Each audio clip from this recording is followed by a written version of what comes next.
It is an absolutely gorgeous afternoon for football as we welcome you to Carey Stadium here in Fort Washington, Pennsylvania, getting set to bring you Germantown Academy football as they take on the visiting Haverford School here on the Play-by-Play Sports Network.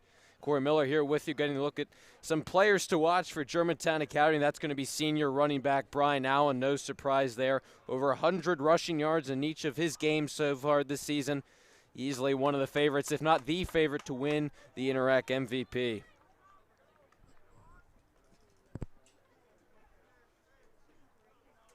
Getting set for kickoff here as usual. It'll be sophomore Jared Smith kicking away for GA. Two dangerous returners for Haverford, Sam Gerber, Chase Knox await the sophomores' kickoff.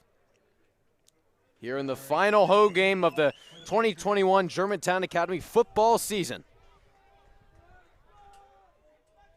And it is officially underway. Smith keeping it away from Gerber. Shorter kick fielded inside the 30-yard line by Haverford, and they are rallied too quickly by Germantown Academy on special teams. Credit the return to Wells Flynn, the junior. Good response from Germantown Academy. Last week allowed the opening kickoff return to go for a 95-yard touchdown against Malvern Prep. So this Haverford offense onto the field for the first time today. Led by senior quarterback Michael Benacasa. He's part of a dual quarterback system with other senior quarterback Michael Galasso. Benacasa starting out there. Gerber in the backfield. Quick throw out wide. That pass is hauled in, and a good tackle to trip him up quickly by junior Evan Spivey. The catch was made by Getz, the junior, but Spivey brought him down for a 2-yard loss, so 2nd and 12 upcoming. Spivey's the number 2 ranked safety in the state of Pennsylvania. He's the team's leading receiver. This year on offense has done a great job stepping up on defense, especially in the secondary with the absence of Jake Shue these last number of games. 2nd and 12. Now you're going to see a lot of running backs utilized for Haverford today. Benacasa under pressure. Stepping up, he's going to duck it and run it himself. And then he's tackled, getting it past the original line of scrimmage for about a yard. Give him 3 in total. So 3rd and about 8 upcoming.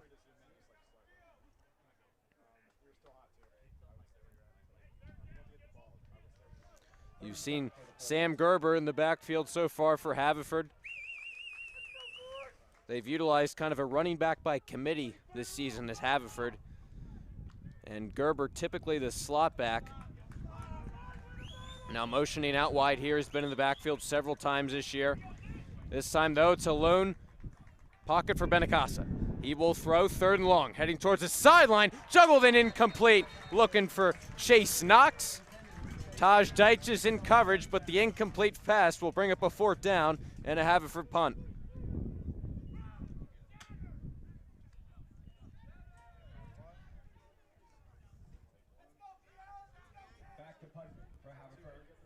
Knox is a dangerous receiver. Had his 2nd consecutive 100-yard receiving game last week against Penn Charter. 4 receptions in total. Haverford will punt it from their own 36. Brian Allen will await the first punt of the game here today. It'll be Costin on the punt, heading towards the far sideline. And Haverford will rally to it at about the 34-yard line of GA.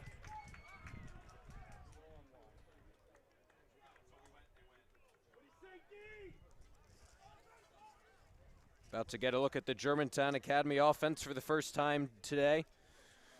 They struggled last week in the 31-7 loss against Malvern Prep. They scored on their first drive of the game, but couldn't mount any offense after that. Had some long drives, but still just a lone touchdown run by Brian Allen.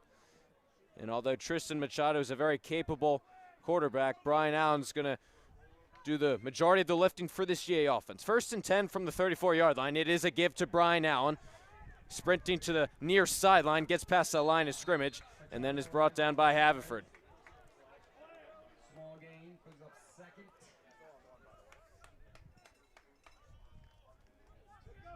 We mentioned Brian Allen, over 100 receiving yards in every game so far this season, or 100 running yards, excuse me. Best game of the season was against Episcopal when he had 29 carries for 228 yards, and then 4 receptions for 68 yards, 4 touchdowns in total. 2nd and 6 now, 4 yards on the last one, run by Brian Allen. They motion him out wide. This is Machado given to Spivey on the run. Evan Spivey, difficult to bring down. Big number 8 has a good gain to set up a 3rd and much more manageable for GA. Spivey got much more involved in the run game last week. He's often utilized on those jet sweep plays. Last week he had 6 carries for 45 yards. That is by far the most he's gotten on the ground in any game this season. 3rd and inches for GA. Brian Allen powering it right up the middle, looking for the sticks. And we'll see if he got there. Good swarm up front by the Fords defense to possibly hold Allen before he got to the line of scrimmage. 4th and 1 for the Patriots. So they're going to say Allen got maybe a few inches. So it's a 4th and even shorter than it was on 3rd down. And GA's going to go for it. Ball's at their own 43-yard line. Big play early for both of these teams. GA goes trips to the right. Trying to draw Haverford off sides. As they'll give it to Allen again, looking for the line of scrimmage and diving forward. We'll see if he got there.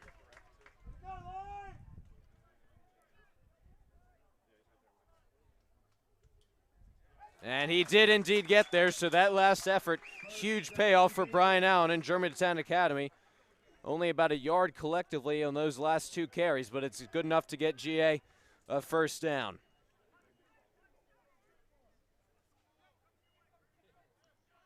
Spivey in motion here, fake it to him, Machado.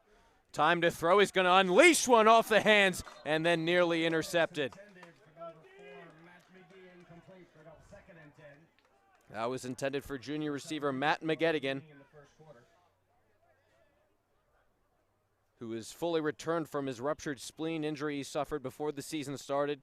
Missed the majority of the season, but has been back for most of the Interact schedule.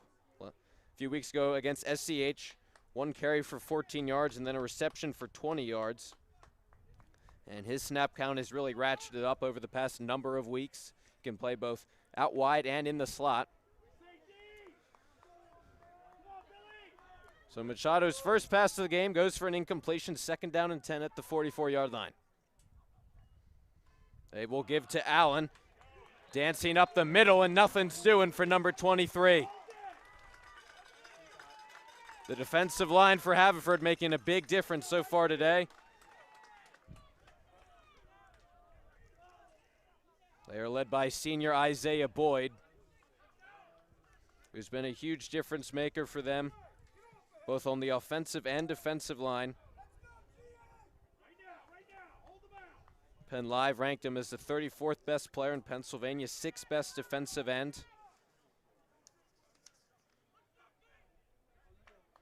He's committed to Tulane to play football there, and he's a 3-star prospect according to 24/7 Sports. Allen got a yard on the last carry, 3rd down and 9. Here comes the pressure, Machado's hit hard. He got rid of the ball, so there's no sack on the play. It's an incompletion, but man, was Machado dumped hard in the backfield. Credit that play to Louis Atkinson, junior outside linebacker, coming in hard on the blitz. And he sets up a Brian Allen punt.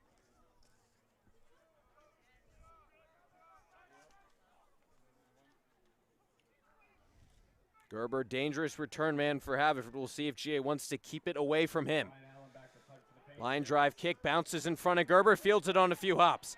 Sam Gerber will take it back, a nice cut along the far sideline. Multiple flags come in as Gerber gets to the 40-yard line.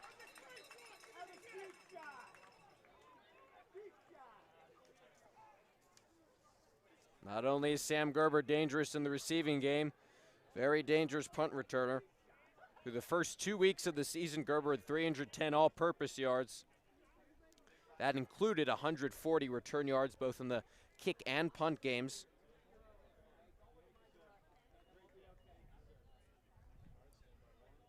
And it looks to be an illegal block in the back call against Haverford, so that return by Gerber is negated, and it'll set the Fords back.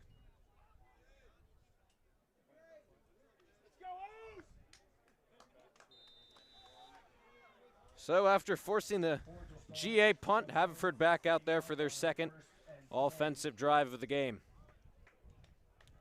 3 and out there last time. Benacasa's going to throw. Pass is hauled in near sideline. Making the catch there was Gavin Wright. Tackled down quickly, though, by this GA secondary. Officially no gain on that last play. Interesting play for Haverford. Wright is actually a quarterback by trade. Again, Haverford started 3 different quarterbacks in their 3 games last year, COVID-shortened season. And Wright started one of those games. He's a junior quarterback, was involved in the competition for the starting job earlier this fall. And he will take the reins over next year, you would assume, after Benacasa and Galasso both graduate.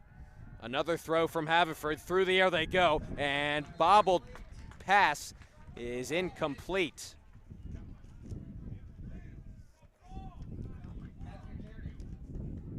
Benacasa had Kearney open, big tight end number 88, but he couldn't haul it in, so now it's a 3rd and 10 upcoming for Haverford.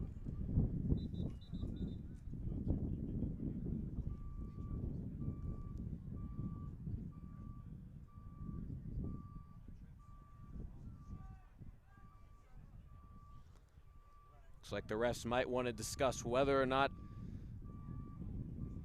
Kearney did not hold on to that ball. Now talking to Coach Dents. And it actually looks like it's a game clock issue.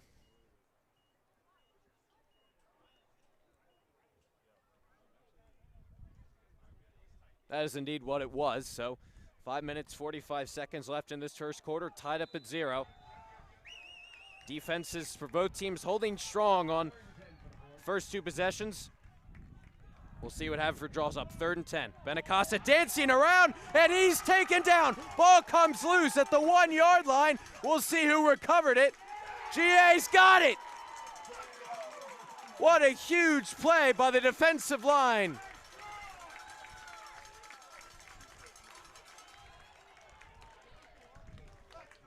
Colton Grisella Sr. was there.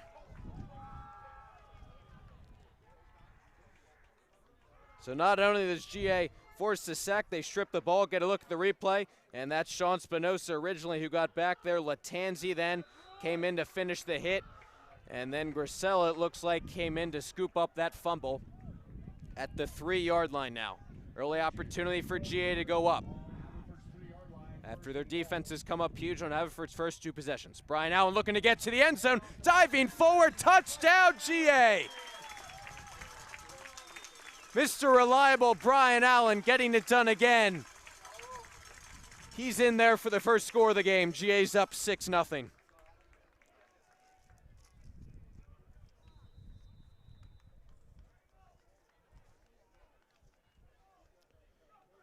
Brian Allen continues to make his case for Interac MVP. Smith will tap the extra point, and it is good. A flag comes in at the end of the play. It looks like Haverford might have run into Smith. Patriots 7-4-0.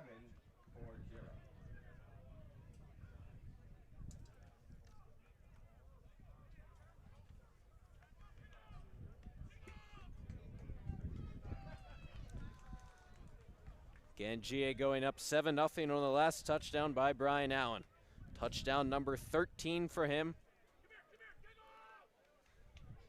Leads GA in carries, yards, and touchdowns so far this season. Coming into the game, 150 total carries for 1,148 yards and 12 touchdowns.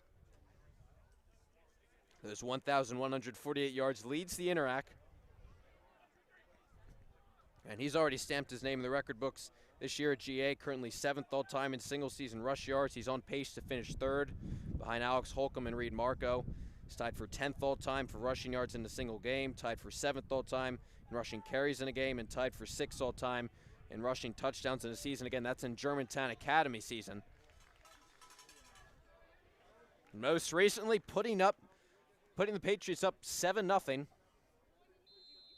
Last penalty was indeed on Haverford. They ran into the kicker Smith on the extra point. So they will now kick it away from Haverford's 45-yard line. Gerber and Knox set up in their own end zone in anticipation of the kick. And it is a good one. Gerber from his own end zone will not bring it out. Touchback is called. So Haverford sends the offense back out for their 3rd possession. GA defense forced a 3-and-out on Haverford's first possession. Then the last possession, sack Benacasa, ball squirted loose. Colton Rosello recovered at the 3-yard line. That set up that Brian Allen touchdown run. We get another look at that last fumble by Haverford. Again, they are a pass-first team, have been for a long time. And that is Sam Gerber in the backfield. 1st and 10 from the 20. They'll give it to Gerber. Changing directions is the senior captain. And Sam Gerber takes it to about the 25-yard line. Keep going. Brings up 2nd and 6 for the Forwards. They mentioned Gerber's not naturally a running back, typically in the slot for Haverford. Last week against Penn Charter, mainly a receiver. He had 5 receptions for 101 yards and a touchdown. But Haverford moved Gerber into the backfield against SCH when they needed him, trailing big after halftime. And that paid off. Haverford came back to win that game. Give it to Gerber again. Big hole for him. Sam Gerber into the GA secondary. And diving down at the 40-yard line. 1st down for Haverford.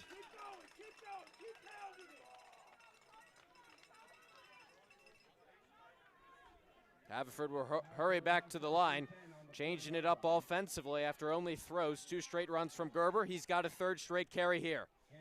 Plowing up the middle goes Sam Gerber. Picks up about 5 to the GA 45-yard line.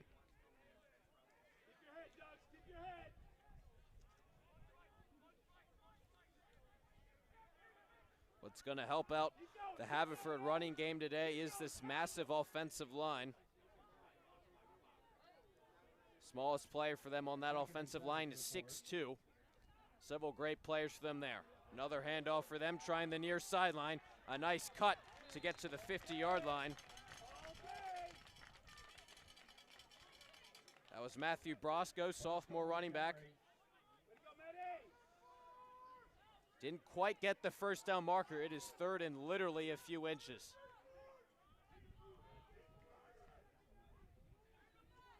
Brosco standing at 5'8". Can elude several tacklers, and we'll see if they give it to him again. 3rd and inches, looking for the 1st down marker. And Brosco's got it. Picking up about 3 yards.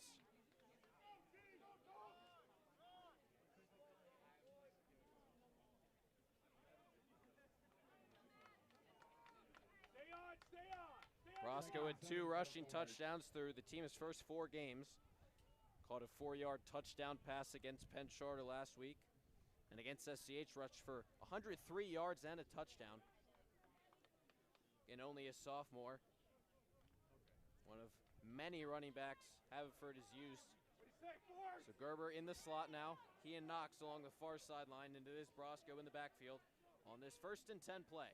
From the GA 47, play action pass. Benacasa having to step up, and Latanzi drags him down from behind. Latanzi on the sack of Michael Benacasa. Looks like Benacasa might have gotten a yard past the line of scrimmage. So that brings up a 3rd and 6. 3rd and 6 for the Forwards. Latanzi tackle. Go, boys! Keep going, Forwards! Keep firing off! Great penetration by GA GA so far on the passing attack. Latanzi, the 4-year starter for GA, making a nice play there. See what Haverford does third down. Hand off to Brosco. To the left side, he goes back up the middle. Slipping through tackles. Matthew Brosco, first down and more. And Laura eventually brings him down deep into GA territory. Brosco got to the 25-yard line, thereabouts at GA.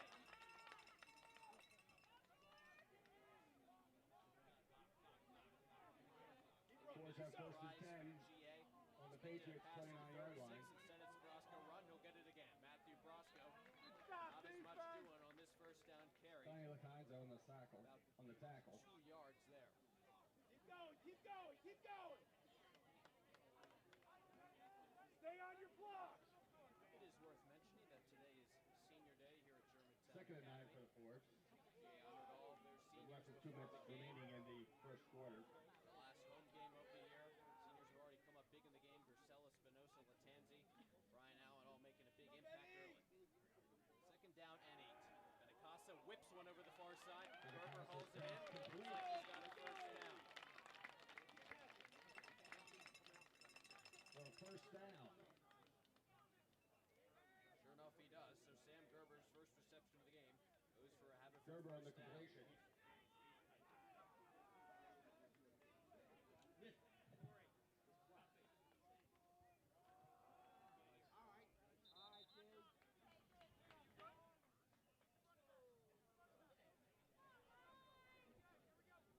Come on, fire off. Keep moving your feet.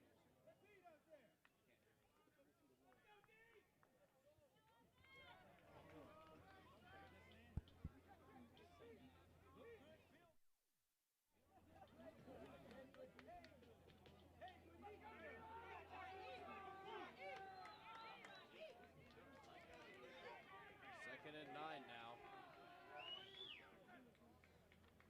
Gerber gets the handoff, cutting back up the middle. Sam Gerber burns the speed. Gets it down to the goal line of GA. Gerber on the carry. Let's go!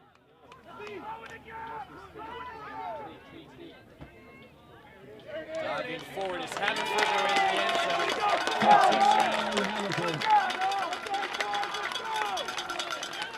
All day! All day!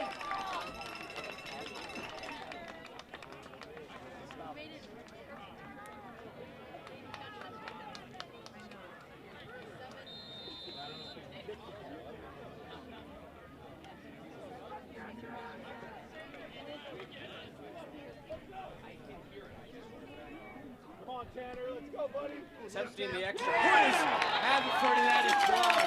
Evan Spivey picks up the big block.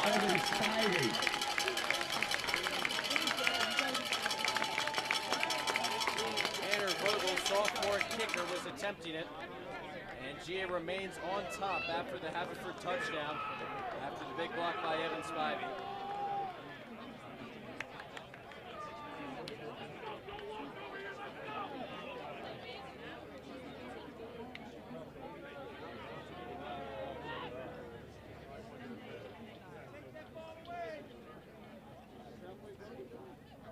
Way to go, O-line! All day! Good job, good response from Haverford. Trailing 7-0 after the Brian Allen touchdown. Follow up with a rushing touchdown of their own. Sam Gerber, nice job to move the ball on that last drive along with Brosco. Predominantly on the ground for Haverford.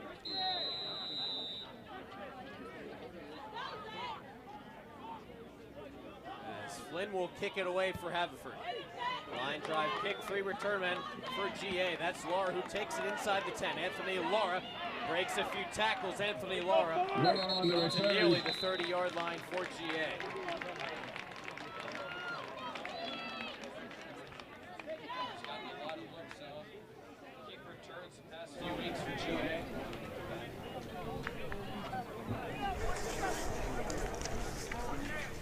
He's also gotten a lot of carries in the backfield as well. Kind of developed into GA's third running back. 44 yards against Rock Creek. On their own 28-yard line. And Coach Jensis called him a super fast east-to-west running back. In the meantime here, Brian Allen, Tristan Machado in the backfield for GA, still up by 1, 7-6. Play action pass. Machado gets rid of it quickly, intended for Mike McGee, but that was out of his reach. Brings up a second down. Just 5 seconds left. Ball is on GA's 28-yard line, second down and 10 upcoming. Mike McGee, another senior on this GA team's done a great job both offensively and defensively. And he's someone at the tight end spot that GA's really tried to get the ball to through the air over the past few weeks. See what they do with 5 seconds left. Give it to Brian Allen, cutting to the near side. Brian Allen behind a Spinoza block. Takes a big hit after getting a few yards on the second down carry.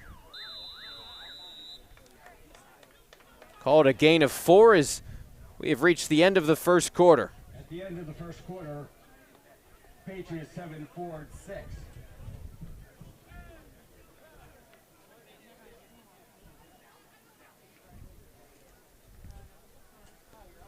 So after the end of 12 minutes to play, GA leads 7-6 over Haverford. Touchdown by Brian Allen put GA up early.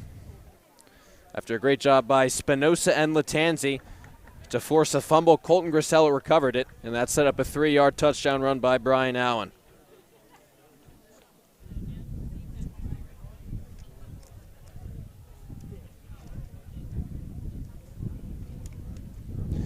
GA entered this game 4-3 overall, 1-2 in the Interac. Last week, the 31-7 loss against Malvern Prep. First league win came against SCH 37-15 a few weeks ago. GA hoping to win these final 2 games of the season today against Haverford and then next week, 135th annual GAPC Day. Looking to finish 3-2 overall. That would tie their record in 2019, their league record when they last played a full season. Last year they finished 3-1 in the Interac. Both sides back out there. After first quarter, first 12 minutes of the second quarter about to get underway. 3rd down and 6 now from the GA 32-yard line. Give to Brian Allen. Haverford gets through immediately, but Brian Allen trying to find a hole, lowering the shoulder. We'll see if he got a first down. And he indeed did. Great job by Brian Allen. Elusive as always, finding an opening for GA and getting them a first down to the 40-yard line.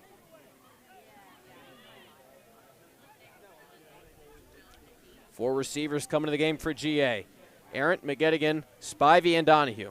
As GA loads 3 receivers to the left side. Snap, and then a give to Brian Allen. Run into immediately by Haverford.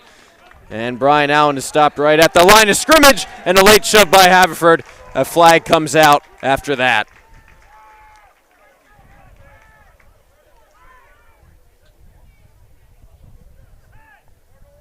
Third penalty of the game so far against Haverford. If that is indeed against them, and sure enough, a personal foul call is against the Fords. GA's been a fairly disciplined team over the last 2 games, just 8 penalties combined against SCH and Malvern Prep over the last 2 weeks.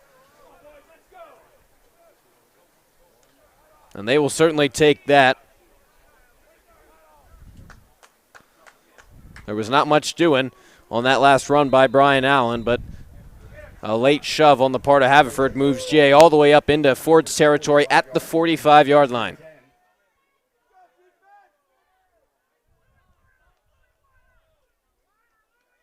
Here is Machado. He will throw. Rolling to the left. Here comes the pressure. Flag comes out. Deep downfield for Spivey, and it's just out of his reach. That completion, if it was made, could have been coming back anyways, as multiple flags came in the backfield, and sure enough, it is a holding call against GA.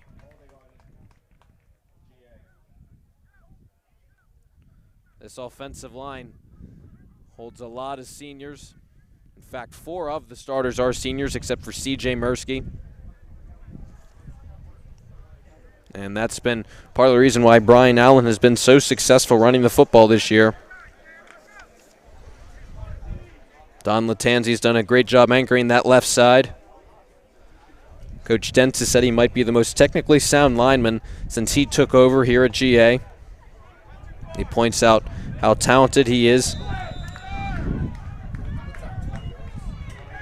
Ball moves back to the GA 38-yard line. Machado turning, not going to give it to Allen. He's going to throw it instead, trying to set up a screen, finds Laura. Anthony Laura shifting forward. Anthony Laura off to the races. Into Haverford territory, stays on his feet. Anthony Laura can't be brought down. It's a foot race to the end zone. Laura, can he get there? He does. Ball comes loose at the end of the play as a flag came in there too. A lot doing on that last run by Anthony Laura.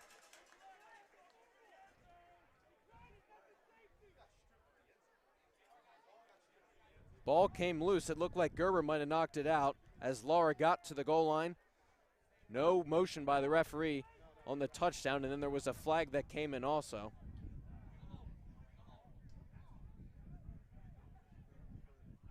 It was originally a holding call that set up that 1st and long. GA faked the run to Allen, set up the screen to Laura, who had a great run, great blocking. And it looked like it at least reached the goal line. Maybe got into the end zone before the ball came loose, and then there is a flag on the play too.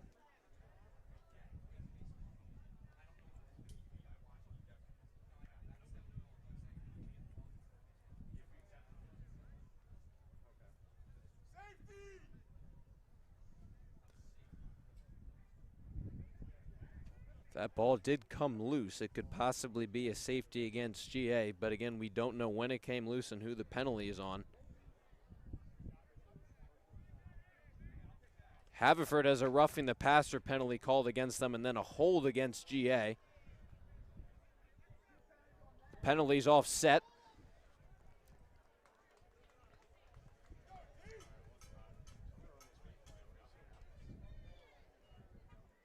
So that last play not really benefiting anyone. We get another look at that last play. Play action, Brian Allen. And then Laura set up nicely on the screen. Great blocking. And then he did the rest, breaking several tackles. And then you see this final push, getting to the goal line, and then Gerber with a big swat. But nonetheless, the penalties start GA back in their own territory. Brian Allen bursts to speed to the 40-yard line he goes. It is still 1st down.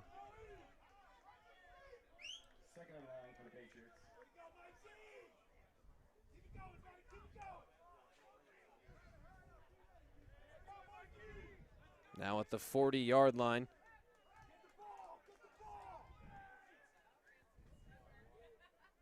It is a 2nd and roughly 15 yards. Or no, excuse me, 2nd and 25.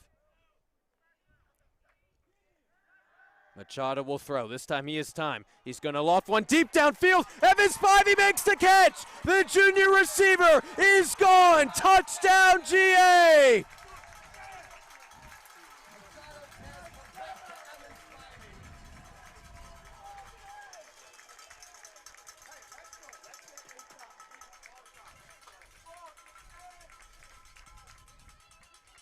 The protection really held up for Tristan Machado there. 2 weeks ago against SCH, found Evan Spivey for a 50-yard bomb. This one goes for an even 60 yards. The leading receiver for GA tacks onto his total and extends the GA lead, possibly up to 14 points as we get a very interesting formation for GA on this extra point attempt.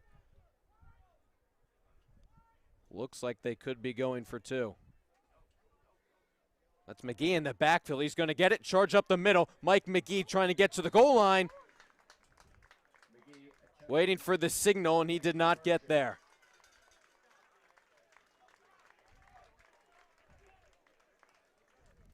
So GA, not afraid to be aggressive. Looking to make it 15-6, but failed 2-point conversion. Keeps the lead at 7, 13-6 over Haverford. As we get another look on that last huge 60-yard touchdown reception, Machado stepping up. Gave Spivey a beautiful ball. That was costing the senior free safety in coverage of Spivey. We mentioned Spivey is the leading receiver on this GA team, has stepped up in the absence of Jake Shue. Has 329 total receiving yards coming into this game. And he had 68 against SCH 2 weeks ago. Best game so far this season came against Rock Creek Christian Academy. He had 5 receptions, 90 yards, and a touchdown. But already off to a great start here today. Just under 10 minutes left in this second quarter. GA has scored their second touchdown of the game.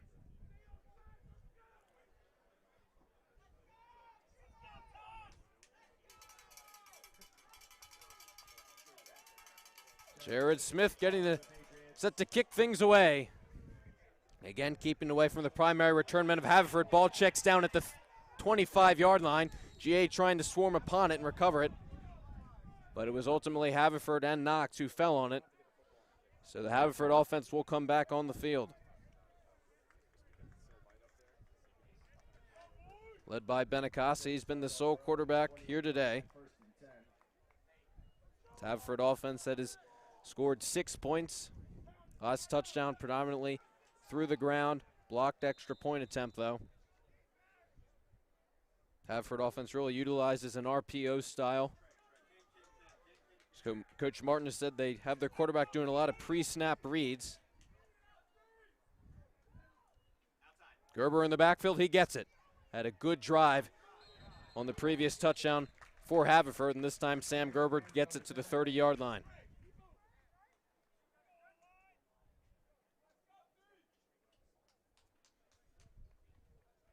Last year, Benacasa finished 12 of 20 for 160 yards. And again, the Haverford offensive philosophy for years has been giving their quarterbacks the freedom to make decisions at the line of scrimmage. Kind of a pass-heavy offense. The run's been getting it done today. Play action. Benacasa whips it over the middle, off the hands of his intended man over the middle. Brings up a third down as James Falk, the junior tight end, was the intended target there. Third down and 8 upcoming at the 30-yard line of GA. Haverford has a number of big tight ends they can utilize.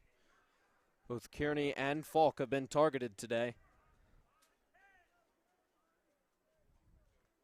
Again, passing game of Haverford has not really gotten going so far today. That's how they've done most of the damage so far this season. And they face a 3rd and 8 now. At their own 30, dropping back Benacasa. Under pressure, Spinoza flushes him out. Now over the middle, Knox holds it in. His first catch of the game goes for a first down before Donahue tracked him down. As Chase Knox brings it out to nearly midfield. Forms a nice wide receiver duo with Sam Gerber, the junior receiver and cornerback. Gerber in the backfield, he gets it.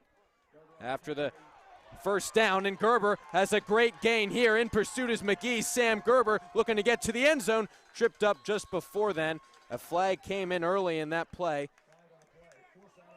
so it could be headed back.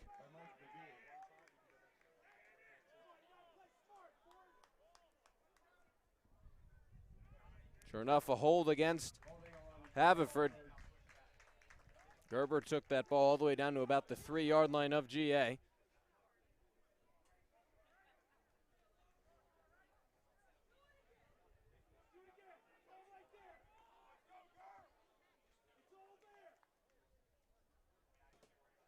Again, the run has been much more successful throughout the first 2 quarters for this Haverford offense than the pass has. It's been Gerber and Brosco, only 2 running backs that we've seen so far for them. Holding call moves them back to their own 38-yard line for a 1st and 20.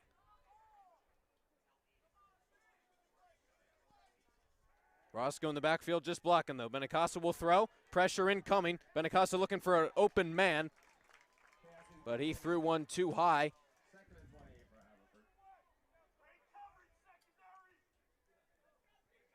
Good coverage by GA to bring up a 2nd and long.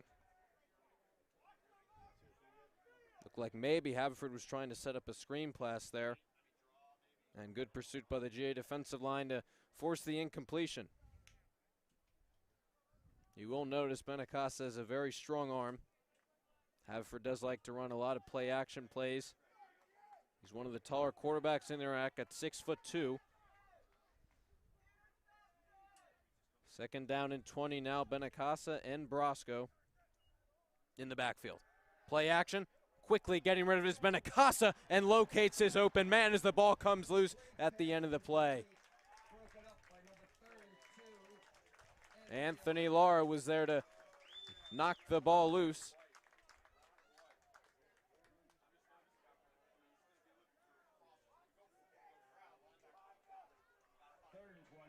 Lara's another player who stepped up for GA in this secondary. Again, the injury of Jake Shue, the senior captain, has really hurt GA, but they've really done a nice job finding guys to replace him. Lara getting a lot of playing time on both sides of the ball the past few weeks. Benacasa fires one over the middle, and that pass is complete. Big catch by Gavin Wright to get Haverford a first down. So on a 3rd and 20, Haverford converts to move the chains. Conversions on 3rd and long were really a problem for GA defensively a few weeks ago against Rock Creek Christian Academy. Brosco getting it now. First down carry for him, trying the far sideline, and he's got a good gain on first down.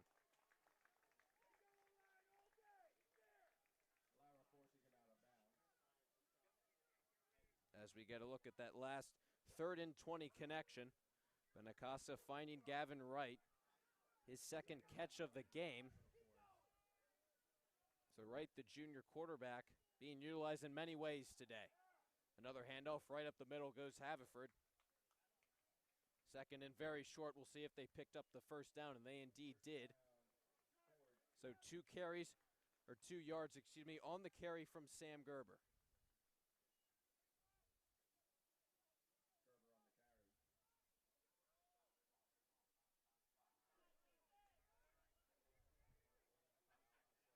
Haverford back to the line of scrimmage. First down and 10 from the GA 30-yard line. Fake it to Gerber. Benacasa looking for an open. He's now going to check it down to Gerber. Open to get by Lara. Was unable to do so. Lara forced him out of bounds. Still a good pickup from Gerber as he got 6 on the last reception.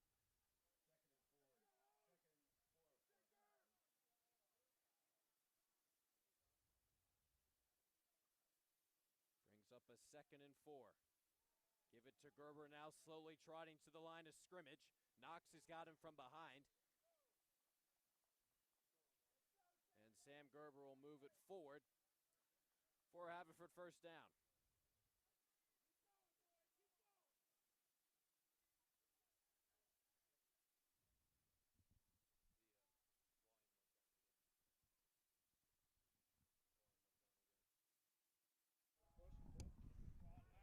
As Haverford pushes it up the middle and wrestled down after a minimal gain for them. Give him about 4 on the first down carry. That was Brosco after the last first down run by Sam Gerber.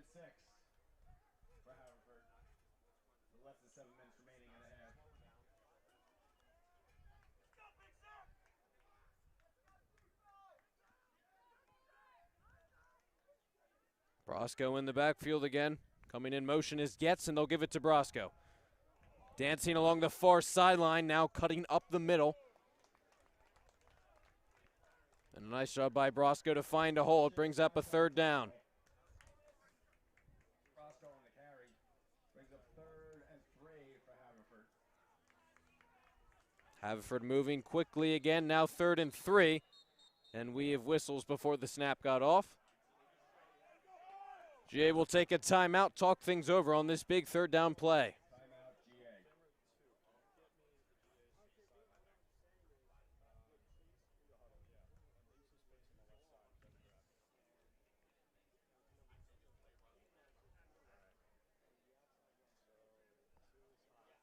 So Haverford entering this game 4-3 overall, 2-1 in the Interac as we get a look at the recent results for GA.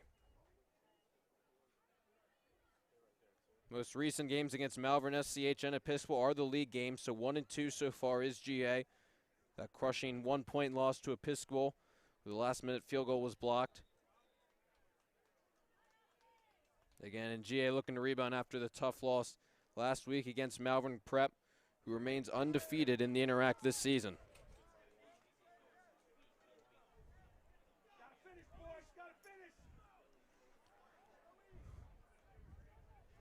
GA taking on the 2-1.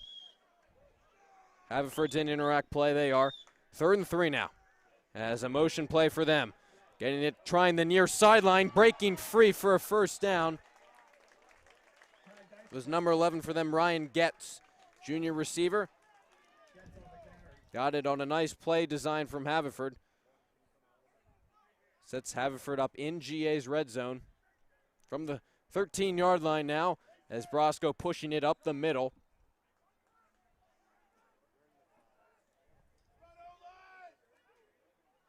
Now 2nd down and goal inside the 5-yard line now. At the 4 it looks like. Again, it's Brosco. Near side this time, bursting through everyone, and he's in for a touchdown.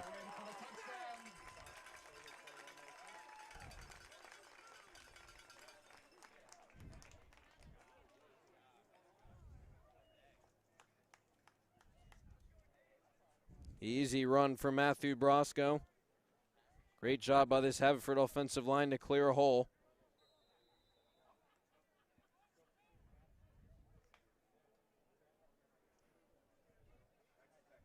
We'll see what Haverford wants to do here. An extra point would tie the game up at 13, but it looks like they want to attempt to go for 2 and get the lead. After the last extra point was blocked by Spivey.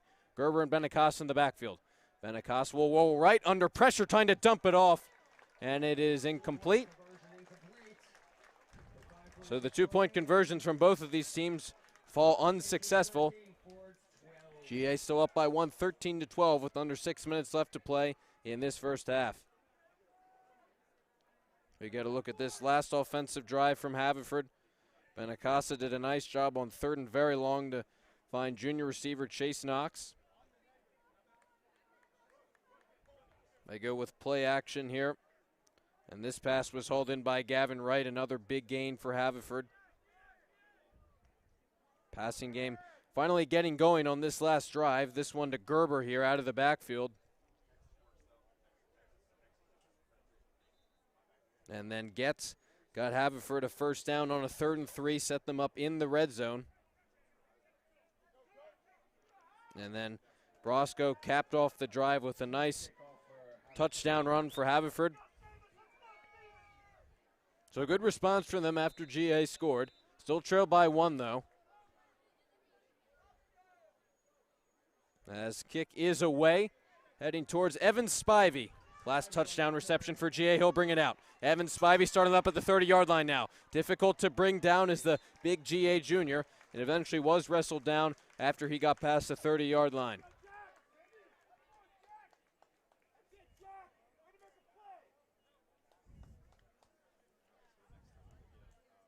Spivey extended the GA lead on the last drive, 60-yard touchdown reception. His coach has said before the year he's going to have a breakout season, and he's been asked to do a lot, especially when in the absence of Jake Shue. Went on an unofficial visit to Virginia Tech last week and has really developed into a very nice downfield receiving threat, and GA especially needed that with the absence of Jake Shue.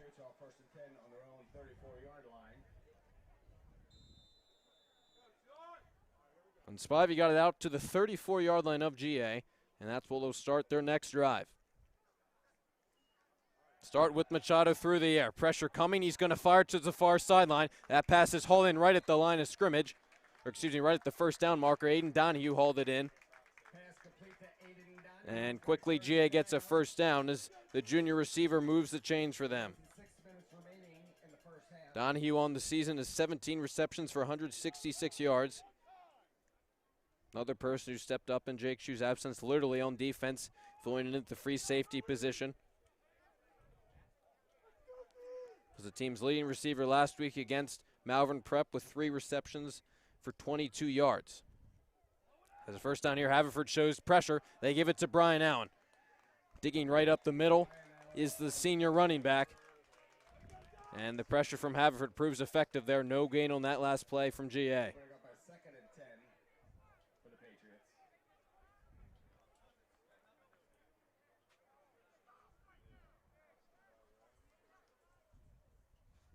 Run game's been pretty good for GA, but you wonder if it makes more sense to stay through the air, especially when you look at the Haverford defensive line led by Isaiah Boyd. We talked about him earlier. Last year, 15 tackles, 2 sacks. He's had a great season so far this year. 2nd and 10 now. Handoff to Knox. GA's power back, and again, he gets to the line of scrimmage, but nothing more. We'll break up a 3rd and 10 for the Patriots. GA has listed Seamus Knox as their power back. He's also one of their starting linebackers. Hasn't gotten a ton of carries at the running back position, but he's been utilized more over the past few weeks, especially to help block and create holes for Brian Allen. 2 straight running plays don't get GA any yardage, so 3rd and 10 for the Patriots. Machado rolling left. He's going to loft one again for Spivey. He hauls it in. Evan Spivey goes up and brings it down. Another huge play for the junior receiver. Sam Gerber in coverage. It's Spivey who won that last battle. And that moves the chains to the 30-yard line.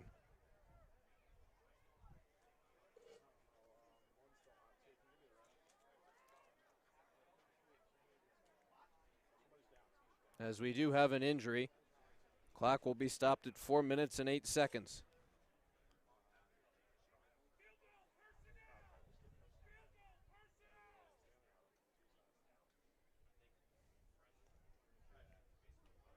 Both these teams will have time to talk things over after the last reception by Evan Spivey. So we get a look at the recent results for Haverford. We mentioned coming in 4-3 overall, 2-1 in the Iraq. Only Interac loss has been to Malvern Prep, who is undefeated. Great games against Penn Charter and Haverford. Back and forth game against the Quakers. Haverford went up 3-0.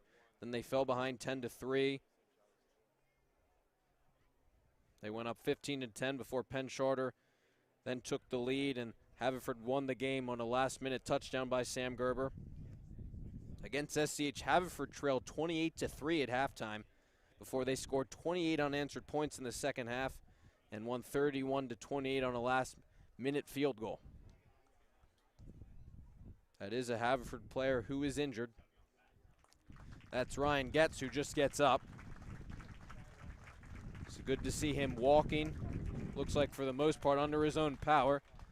That would be a pretty significant loss for the Fords. Getz gets involved both offensively and defensively.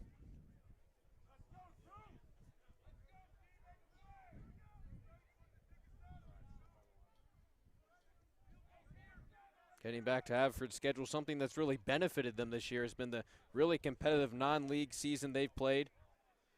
Playing against Downingtown West, Lansdale Catholic, LaSalle College High School, and Landon High School, helping prepare them for this Interac season. They are hoping to finish 4-1.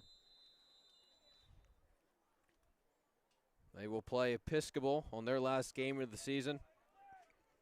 Part of Haverford EA Days. We get a look at that last reception by Evan Spivey. Nice passes from Machado, and Spivey utilizing the size to box out Gerber and haul it in.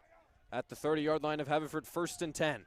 After the injury timeout, turning and giving it to Brian Allen is Machado, who goes quickly up the middle. Allen looking to get going, continue his streak of 100 yards in every game this season.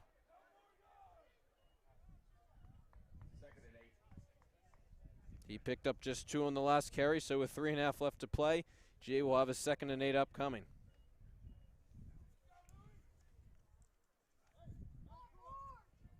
Kind of two opposite stories offensively for both of these teams. GA's been getting it done through the air. Haverford's been getting it done on the ground, but those are opposite storylines of what we usually see. Haverford usually likes to go through the air. GA usually likes to go on the ground with Allen. They've had to adjust, though, given how these defenses are playing. Machado will throw again. He's got time out to his left, and then Tristan Machado will find an open man. That's Matt McGettigan. Spins away from a tackle, and then does a nice job to power forward for a 1st-yard gain.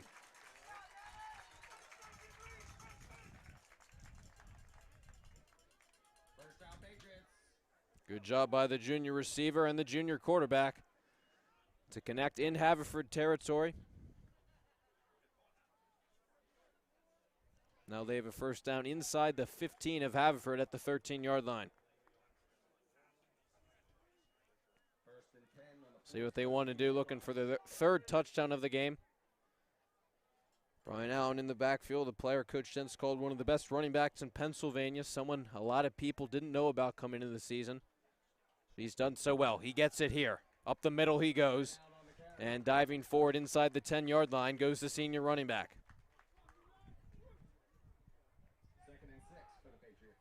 Scored GA's first touchdown. 4 yards on that first down play, sets up a 2nd and 6.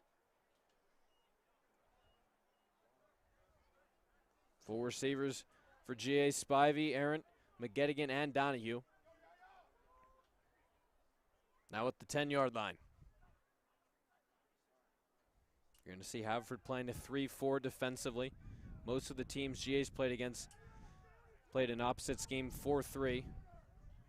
Haverford confident in the 3 defensive linemen they have. Allen getting it again, and he's tripped up quickly.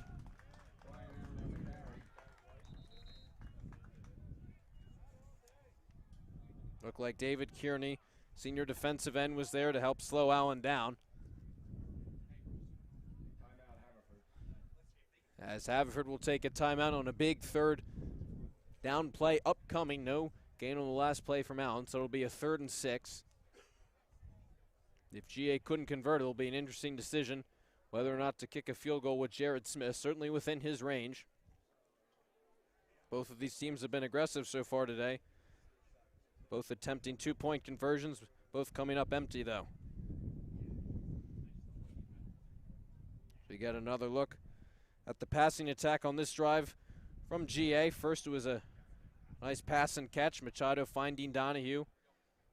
Then a little later, Machado under duress lobs one deep for Spivey, hauls it in, going against Sam Gerber.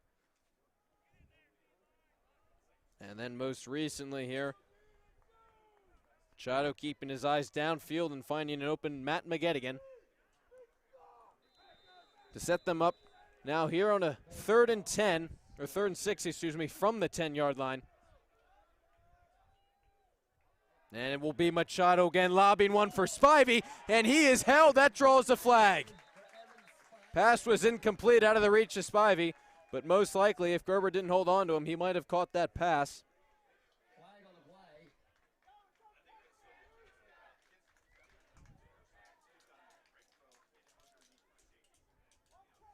It was Spivey against Gerber on that reception on this drive that moved GA into Haverford territory. So the holding call moves GA inside the 5-yard line of the Fords. It is still a 3rd down.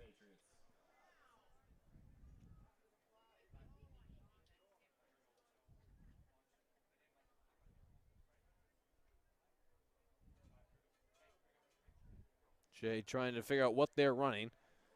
Still a 3rd down, as we said, but a 3rd and 2 now from the 4-yard line.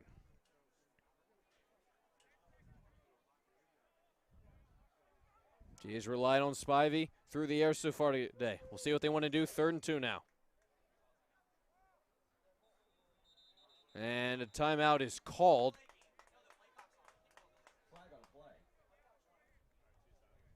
Flag came out, as they'll pick the flag up as GA got a timeout off. So they'll want to talk things over on this 3rd and 2 upcoming.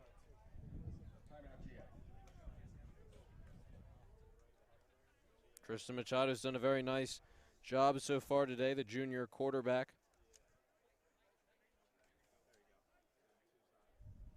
So far this season, 79 completions out of 123 attempts, 64% completion percentage, to go along with 8 touchdowns and 3 interceptions. First season as a starter. Was a backup to Jordan Longino last year. GA's passing attack had a rough game against Malvern last week, but they've bounced back very nicely so far today. Machado hitting Evan Spivey for a pair of deep plays downfield, and at practice yesterday, Machado showcasing his ability to throw on the run. Multiple balls he threw 40 to 50 yards downfield while on the run. He's out there along with Spivey and McGee in the backfield. McGettigan in motion. GA needs 2 yards for the first down, 4 for the touchdown. Spivey gets it, and he slips, and that's going to cost GA. An unfortunate loss of footing from the junior receiver. Looked like he had a hole up the middle, but lost his footing right after he got the ball from Machado. Loss of about 3 for GA. That brings up a 4th down, and we'll see what they want to do.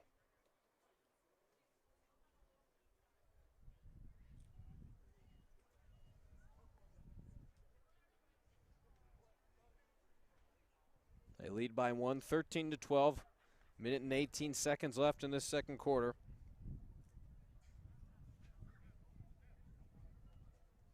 GA will get the ball to start the second half.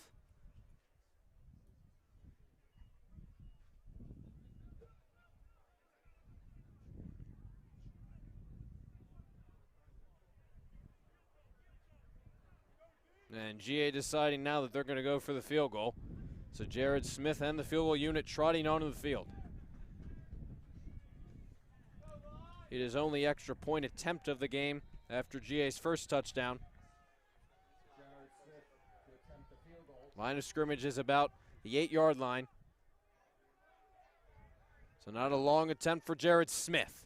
Good snap, good hold, and the kick itself is good. So add 3 more points to GA's lead. Now a 4-point game, they lead 16-12. Smith hit as long as a 52-yarder at practice, and he's been very good so far this season. He's only missed 1 extra point attempt in the 3 Interact games GA has played.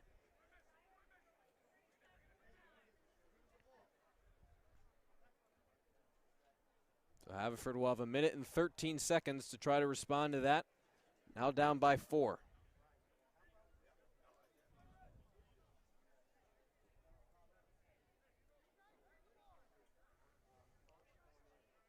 Coming off a season in which they finished 2-1 overall. These two teams did play last year in the shortened season. GA defeated Haverford 28-13. And then Haverford's 2 wins last year came against Episcopal and SCH. Last full season for the Haverford was 2019, finished 6-4 overall, 3-2 in the Interact, tied for second along with GA. They did beat GA in 2019.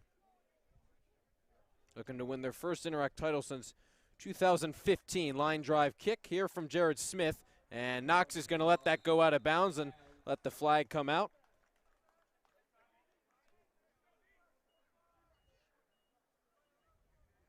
You have seen the emphasis on GA's part of keeping it away from Knox and Gerber, the 2 senior, or 1 senior and 1 junior kick returners.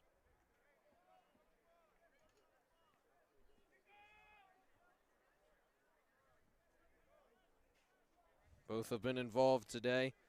Chase Knox opened the season with 113 yards in their opening game.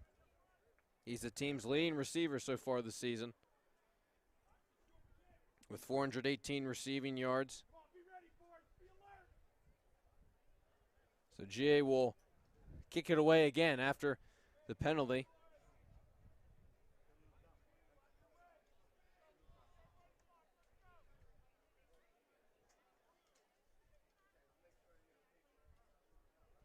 See if they still elect to keep it away from Gerber and Knox.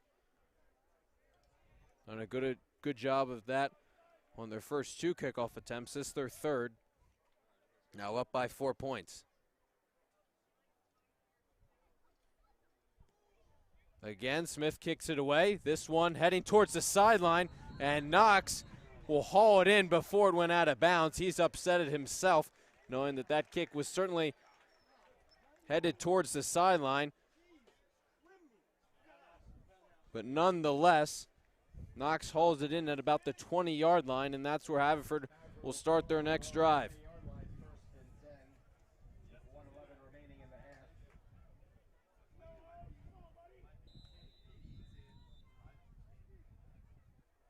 See what Haverford wants to draw up now. 1:11 left. The ground game has worked very well for them today.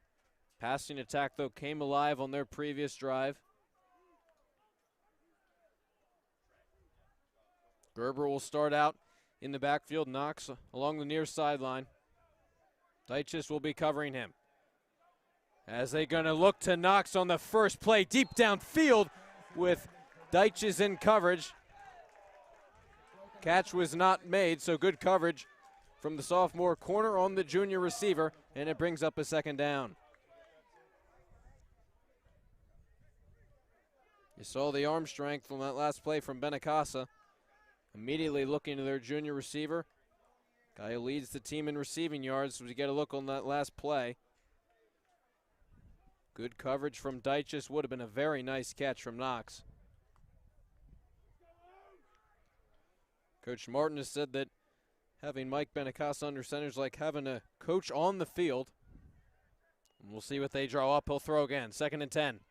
He's going to look over the middle. Diving catch is made. We'll see if the ball hit the ground, and the ref said it did. So the pass is going to be incomplete. Falk laid out to make the catch over the middle. The Haverford sideline really does not like that last call.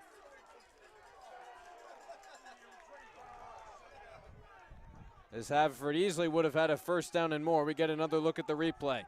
2 straight big play attempts from Haverford. This last one to the tight end, Falk. And it looked like maybe it came out of his hands and then hit the ground as he was diving forward, but it sets up a 3rd and 10 for Haverford. Benacasa, this time he's under pressure. Holds onto the ball. He's now just going to have to eat the tackle and be brought down. Don Latanzi was there at the end of the play. Benacasa got back to the line of scrimmage as GA will take a timeout. Player is down for Haverford. So 4th and 10 is upcoming with 50 seconds left in this first half. And the 3 and out possibly forced by GA means they could have another chance to add on some more points as we approach halftime.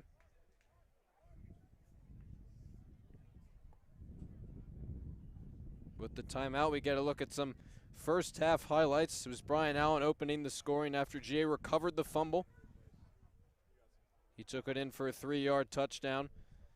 And then Benacasa kept it on the quarterback sneak right up the middle. Extra point was no good, so GA up 7-6. Then on their next drive, Tristan Machado given time, and he uses that time to find Evan Spivey deep downfield. He's had a great game so far in all facets as the junior receiver.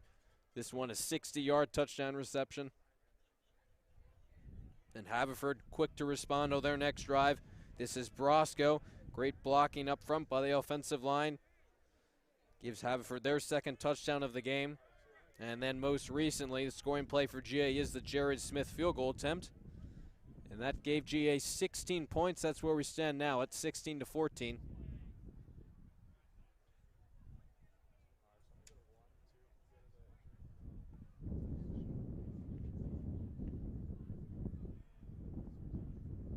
Still have an injury on the field. It is a Haverford player.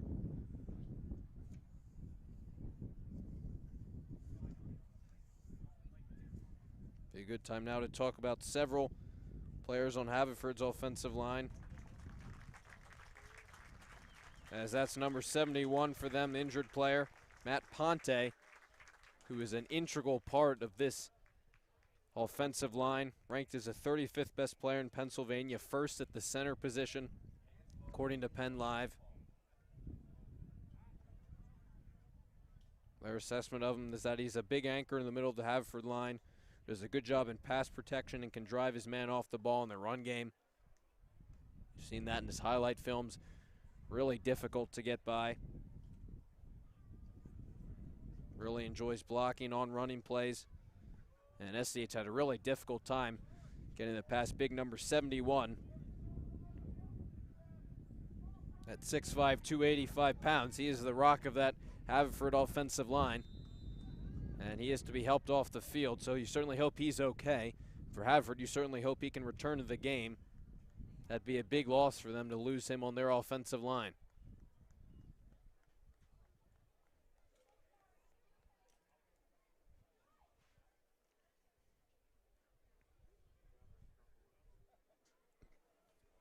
Looks like Haverford's getting ready to punt it away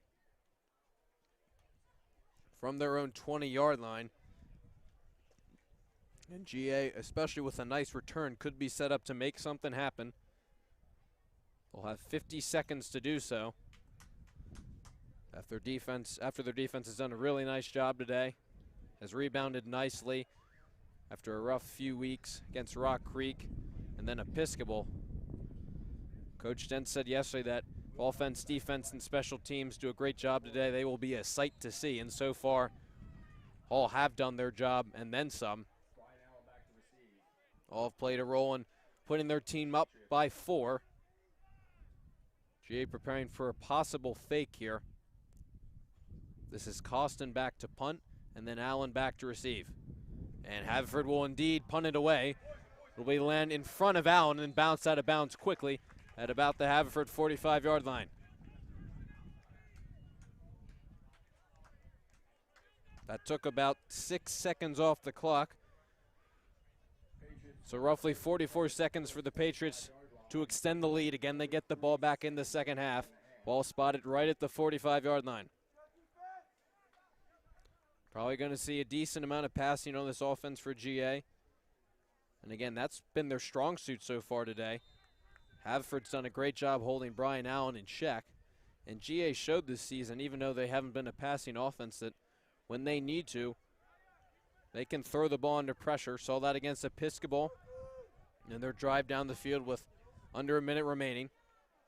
So now it is Machado and the Patriots offense back on the field. Rolling out to his left, firing towards the sideline. Hauled in. Aiden Donahue makes a nice catch.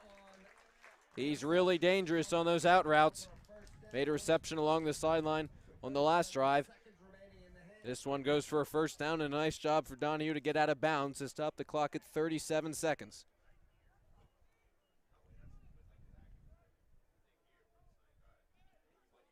It will now be a 1st and 10 from the 32-yard line of Haverford.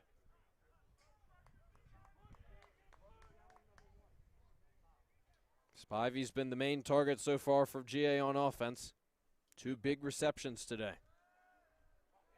Machado dropping back, now stepping up under pressure, and he's tackled down from behind for a sack.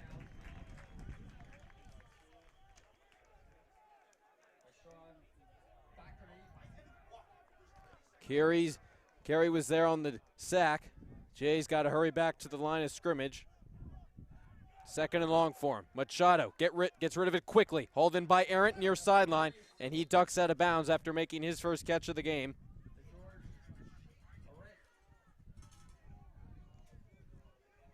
It sets up a 3rd down.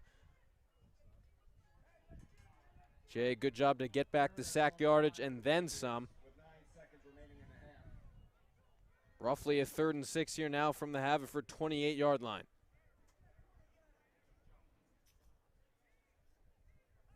Offensive line play will be big here. Machado had to get rid of the ball quickly on that last play and then was sacked on the one before that.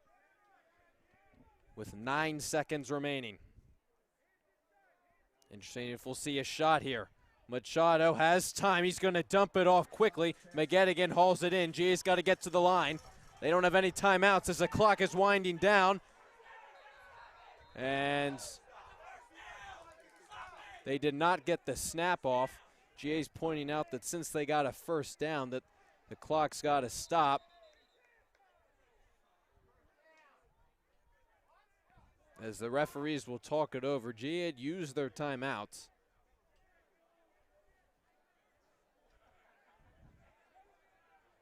And then they're arguing here that since that was a first down reception from McGettigan that the clock should stop.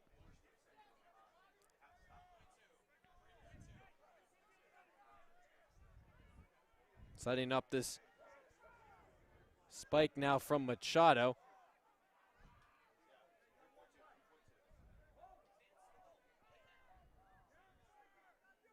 As it looks like they'll put 3.2 seconds on the game clock.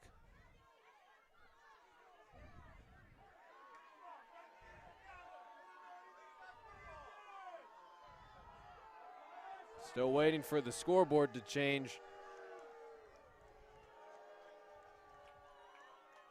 for the action to start.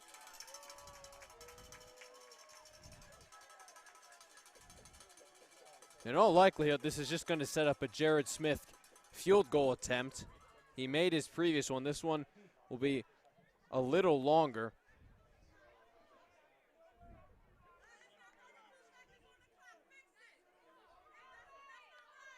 As we are waiting for the time on the clock to change.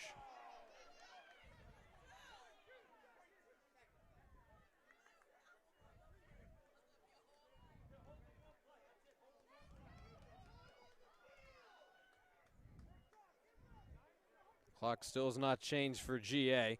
We'll see if the refs just want to keep the time themselves. GA just waiting to get this snap off. And that looks like the refs will keep the time themselves as they're still talking things over. As Haverford then jumped early before GA even snapped the ball. So that draws a flag.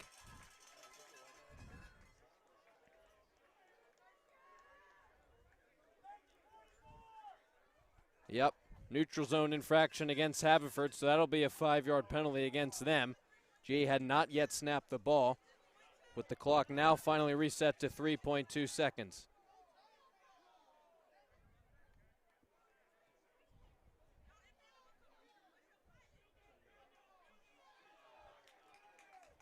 So now with time stopped, GA will set up a field goal.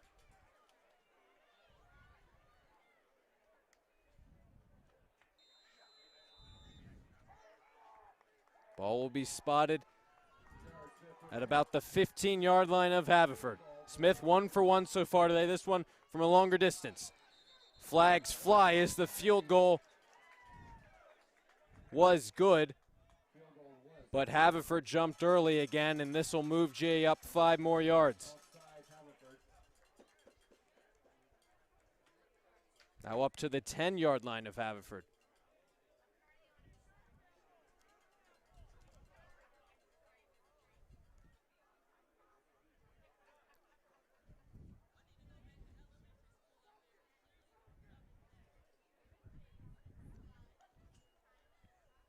Much more manageable attempt from Smith. This was about the distance of his first kick. To extend the GA lead up to 19. And it is good. GA wanted a roughing the kicker penalty. Field goal is good. Add 3 more points to the GA lead. 19-12. So they're up by 7 as we head into halftime. Certainly an interesting first half, especially over the last number of plays. Debate over where the clock, what time the clock should read.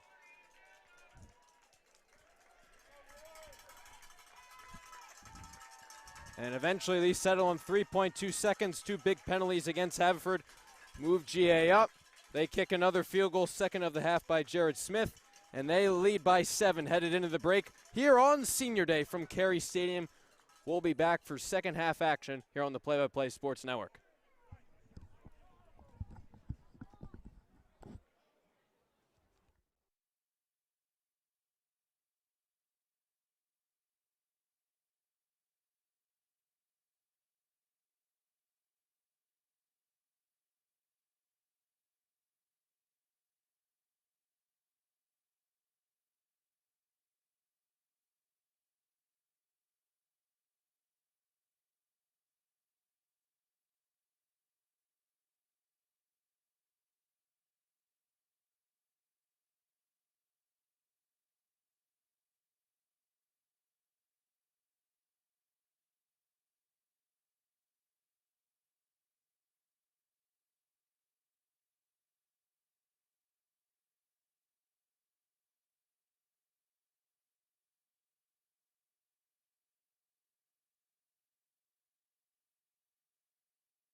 Getting set for third quarter action here at Carey Stadium. GA up 19-12 over the Haverford school. During halftime, Matt Ponte starting center for this Haverford school. We talked about him a little bit earlier in the game, how good, how such a big part of this offense he is. He was carted off the field, so he will not return. We certainly hope he is doing all right and can recover from whatever injury he sustained earlier in the second quarter. Certainly unfortunate to see him leave the game that way. GA getting set to receive the ball here, up 19-12 in the third quarter now. 2 field goals by Jared Smith capped the scoring for them in the first half. And final 24 minutes are officially underway. Deitches fields the kick for the first time today. He'll bring it back out. Taj Deitches, good return for him as he gets past the 25-yard line and will set GA up inside their own 30 for the first offensive drive of the third quarter. So for GA, they've gotten the job done mostly through the air.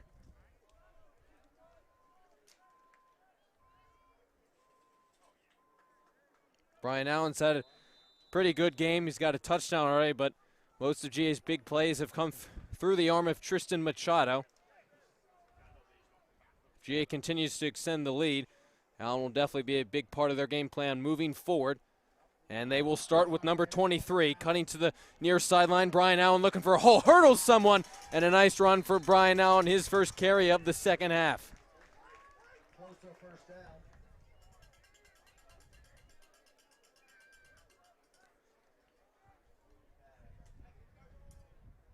Give him an even 9 yards on the first down run. It has seemed like, though, on the designed runs up the middle, that Haverford's pressure right through the middle has forced Brian Allen to move to the outside, and he's done a nice job adjusting. But if you're GA, certainly want to emphasize blocking up the middle. They certainly have a stout offensive line.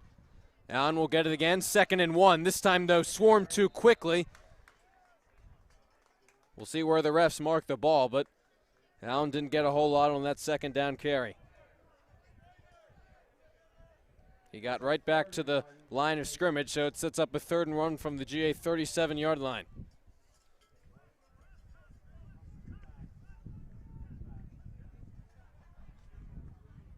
Knox comes into the backfield now for GA. Power back utilized as a blocker in there with Allen. 3rd and 1. Give it to Brian Allen, charging up the middle. We'll see if he got there on that last effort. And it doesn't look like he got there. Again, no gain on the play. 4th and 1 for the Patriots. So a good, quick response from Haverford defensively to hold GA to a 3 and out on their first drive of the second half. A touchdown and an extra point from Haverford will tie the game up at 19. So Allen now on to punt. Sam Gerber, dangerous returner, is back to receive. Allen back to kick for the Patriots. Allen gets it off. Good punt, spiraling towards the 25-yard line where Gerber will make the catch. Now he's charging up the middle. Sam Gerber rallied to from behind.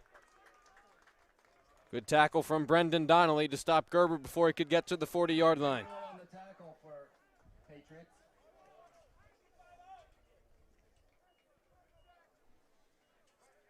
So Haverford at a bit of a disadvantage now, having lost Ponte, their center. They rely on the strength and size of their offensive line. Every starter on that line, at least 6'3", 260 pounds, and Coach Martin has said that their offensive line is their beef, and that's their strength. Ford will start off on their own 37-yard line, 1st and 10. Benacasa given to Gerber. First carry of the second half, plunges up the middle. So after getting the punt return, Sam Gerber gets the forward start on their first offensive drive of the second quarter, or second half, excuse me. Gets about a yard on the ground. We've only seen Gerber and Brosco in the backfield today for Haverford. It's been a pretty balanced game plan for them, both passing and running. Gerber getting it again. Dancing towards the near sideline, bumped into from behind, trying to push the pile. And not much doing for Haverford there on the second down carry. Brings up 3rd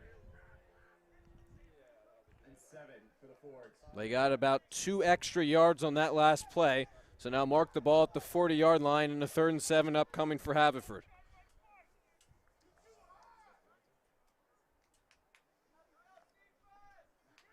Haverford's had to replace Makia Joes Williamson at the running back position, all Interact selection. It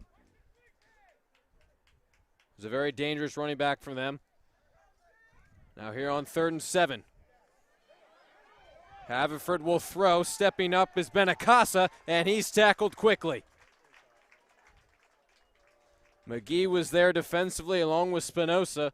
McGee and Spinoza on the tackle. Brings up 4th down for the And no gain for Haverford, so both of these teams trading 3 and outs on the first offensive possessions of the second half. Allen back to receive for the Patriots.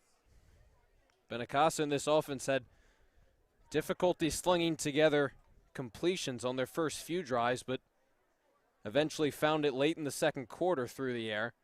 But nothing doing on that last passing play. Haverford will send it away. Awaiting is Brian Allen, but he won't get a chance to return it as the ball heads out of bounds around the 40-yard line.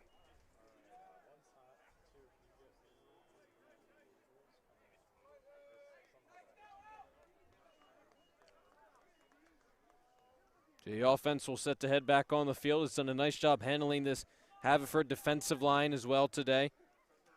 GA faced a similar challenge against Rock Creek Christian Academy, who had the size advantage on the offensive and defensive lines, but GA really won the offensive and defensive line battles against Rock Creek, who had several players with Division I offers at line positions.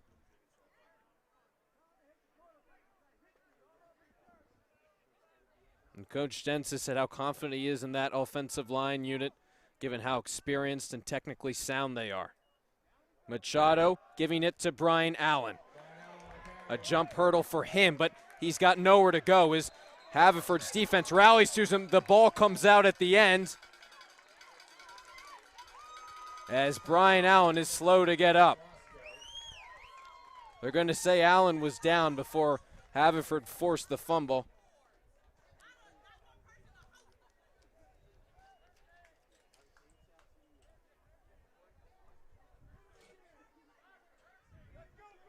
About 5 yards lost on that last running play. Deitch is now into the backfield. Allen might have been a little shaken up. Haven't seen a lot of Deitches today, but he's had a very good season. GA kind of utilizing a dual running back formation. Although Allen's gotten most of the carries, Deitches has been effective when they've given him the football. He won't get it here. Machado will throw. Here comes that pressure. Machado's going to let one loose for Spivey along the far sideline. Almost intercepted. As a flag came in at the end of the play, it looked like Spivey was interfered with.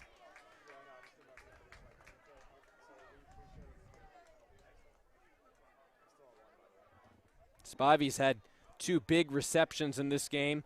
A 60-yard touchdown reception earlier and then another large reception in the second quarter. Is extremely difficult to guard against if you're going against him defensively. As we get a look at that last play.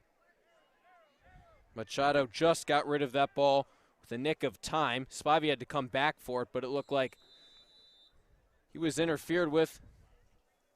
Willis Burt was in coverage there of the 6'1", 185-pound junior. So that penalty moves GA into Haverford territory at their 47-yard line. Motion Allen out.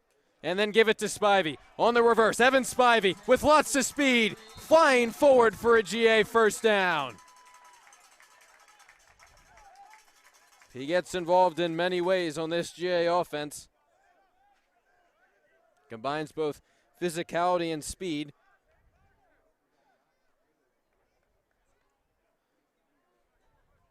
His teammate Jake Shue has said that his athleticism is off the charts. You saw it there. Gets GA another first down to the 31-yard line of Haverford. 1st and 10. Give it to Allen. He goes right up the middle, now dancing out wide. Brian Allen shaking a few tacklers, and he'll get positive yardage. Picked up 4, 2nd and 6 for the Patriots. Again, you're seeing that nothing is opening up for Brian Allen right up the middle. Certainly have lots of talent at the offensive line positions up the middle. Brendan Donnelly, Jack Brookman, Bowdoin College commit, C.J. Mursky. Last two of those guys were the guards, and certainly a stout offensive line. Quickly get it to Evan Spivey. He's going to need to break a few tacklers. A stiff arm does a nice job to stay on his feet, but at the end of the day, not much is doing for Evan Spivey. On that last play, didn't get a whole lot of blocks. So a good job by Haverford to rally to him quickly.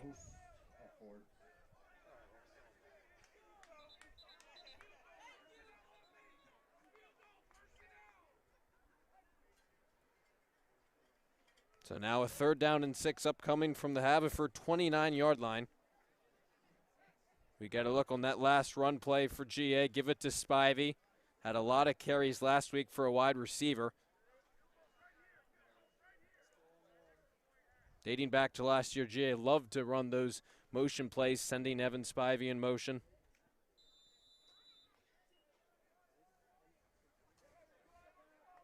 An interesting formation from here. Lahr is out there. Knox is in the backfield.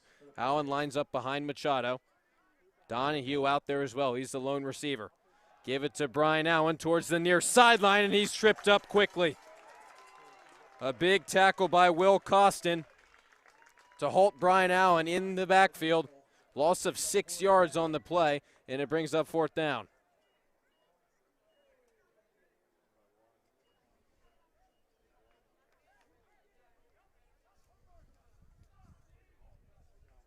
Haverford defensively came ready to play against this GA run attack. And with this current field position, GA is going to elect to go for it, at least right now, on this 4th and 10. They send 3 receivers out to the left. McGee, the tight end, along the right side, as it is Deitches, the sophomore, in the backfield. Machado looking to throw for it. On 4th down, he's stepping up, looking for Spivey, just out of his reach. He's been the go-to man all game long. That one just out of the reach of big number 8. And then Haverford will take over. Good starting field position on their 2nd drive of the 2nd half.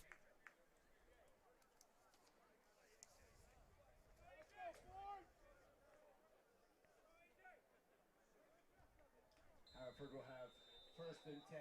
Coach Martin has said that on offense, their goal is to protect the ball and make positive plays. They've done a pretty good job of that today. Just 1 turnover. That was a fumble early in the 1st quarter, which GA recovered. 3 and out their last time out. And this time Sam Gerber gets it, bursts of speed on a big hole. And then a good tackle by Donahue to trip Gerber up and prevent him from going any further. But as it stands now, it's a 1st down carry for Sam Gerber.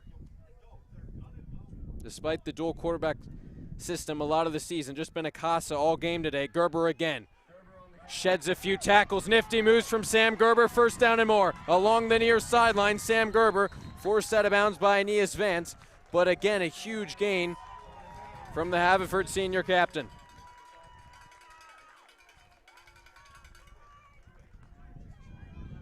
Haverford has had to switch up their game plan as well today. Going from a predominantly air attack to a predominantly run attack. And when it's worked this well, why not? Brosco into the game now. Low snap. It's picked up, and then Brosco gets it. Latanzi brought him down at the 30-yard line of GA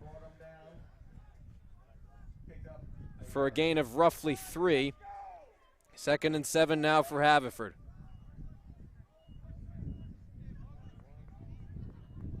Defensive line for GA has done a nice job today, led by 3 seniors, Spinoza, Grisella, and Latanzi, as a flag comes in right at the beginning of the play. A false start against Haverford moves them back 5 yards.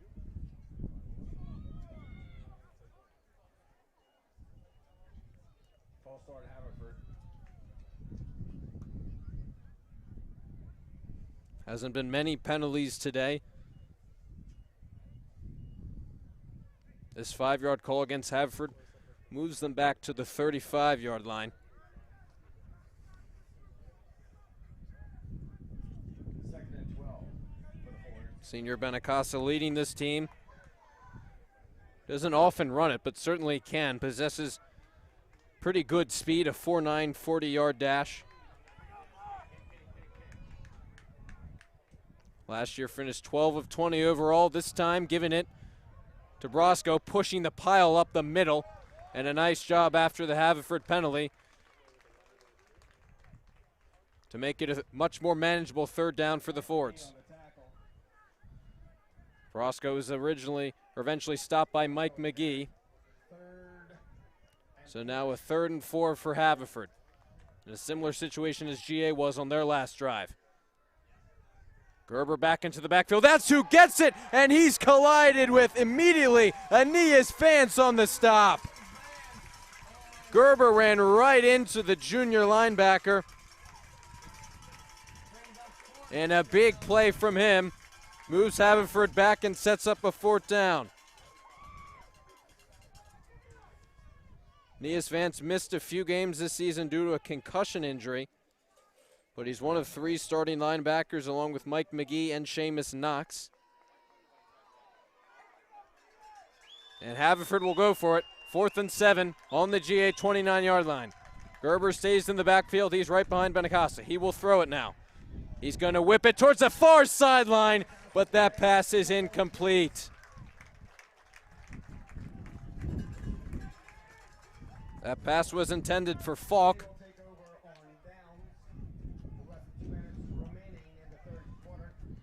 Defenses on both of these sides coming up big in the 3rd quarter. Haven't allowed any points so far. Still 19-12 with under 2 minutes to play in this 3rd quarter.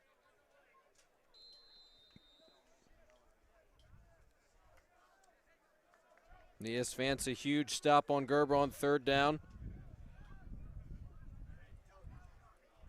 Racked up a lot of tackles against non-league opponents. Had some nice tackles against Episcopal Academy as well. GA offense back onto the field. Take over at the 29-yard line.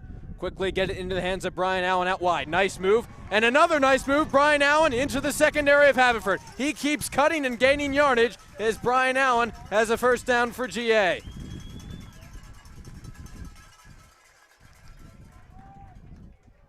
Well, if you can't give him enough room on the ground, get it to him through the air, something GA's really tried to do over the past number of weeks, set up screen passes, slant passes to Brian Allen, just as dangerous through the air when he gets the ball. You saw it there, multiple juke moves as he heads out wide again.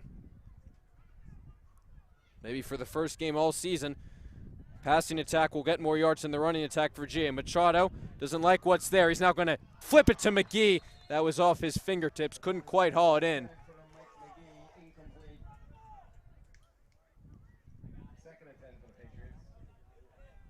So we get another look on the big gain from Brian Allen.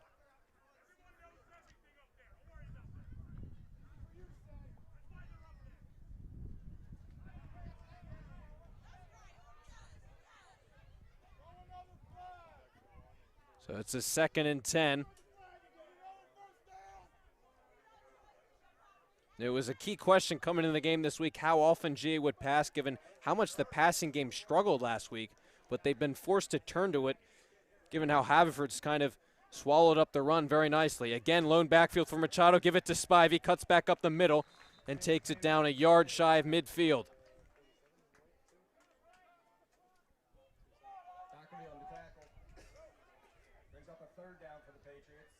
GA started to spread the ball around more in this 2nd half. Deitch is getting his first carry. Spivey's gotten a few carries. 45 seconds left in this 3rd quarter as Deitch comes back onto the field. Will go in the backfield. 4-receiver look for GA. 3rd and 7 from the 49-yard line. On the roll, Machado. And he lost the football. Both sides diving for it as Machado was hit. As he was just about set to launch it downfield. We'll see if GA was able to dive on top of it. And sure enough, they were. So a good job from the offensive line to locate the football, prevent Haverford from taking over. And now with a 4th and 11, GA lines up to go for it. 15 seconds left. See if they just want to draw Haverford off sides.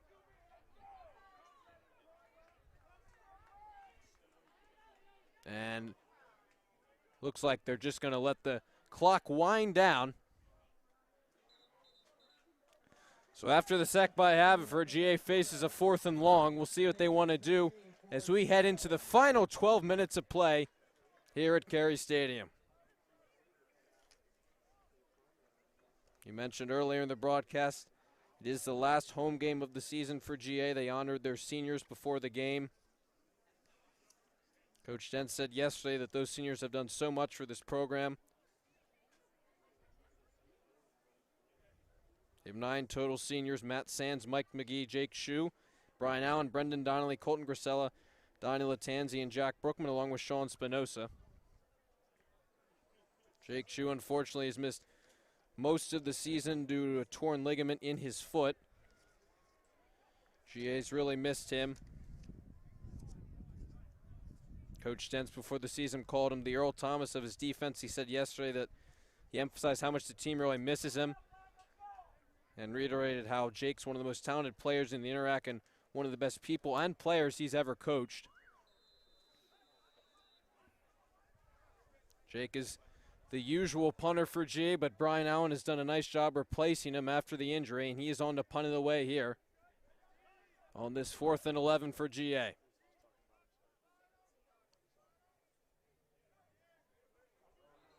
As we get a flag as the snap came off.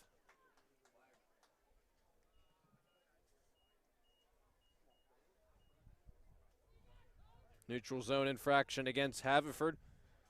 GA will now punt from the 50-yard line. Gerber awaits the return. Brian Allen back to kick for the Patriots. Again, Brian Allen kicking to Sam Gerber, who changed his number from 7 to 10 this past fall. Kick heading towards him. He'll field it at the 15-yard line. Starts up with it. Sam Gerber attacking the teeth of this GA special teams unit, and they do a good job to wrap him up before he could reach the 30-yard line. Styling on the tackle. Fords will start out on their own. So we'll see if this Haverford offense can break the rut of 0 points scored in this third quarter.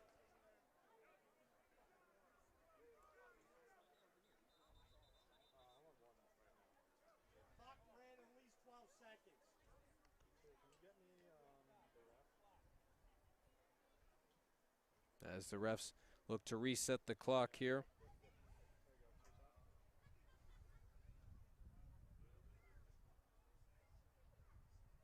Looks like Gerber is the man in the backfield, at least to start this drive for Haverford.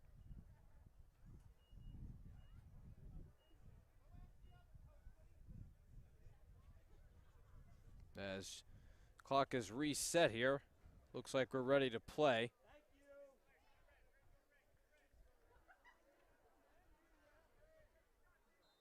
Haverford has used 2 running backs today, Gerber and Brosco. Coming into the season, it looked like Haverford would utilize several running backs: Jamon Silver, Michael Dean, and Matthew Brooks.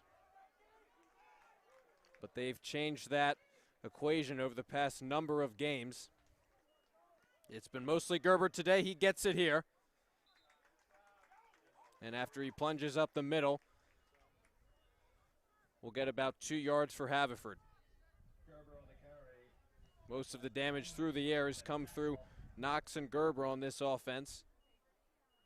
Haverford lost senior tight end Matt Carlino last year, along with senior receiver Chris Sims. So that wide receiver duo has done a great job picking up those vacancies. Gerber's a senior, but Haverford will have Knox last year. And this is Galasso passing it now. Originally, the snap was bobbled. Galasso got it off quickly. Wright made the catch, but he was rallied too quickly. Spivey got to Wright very quickly, who picked up a yard. So now a 3rd and 7.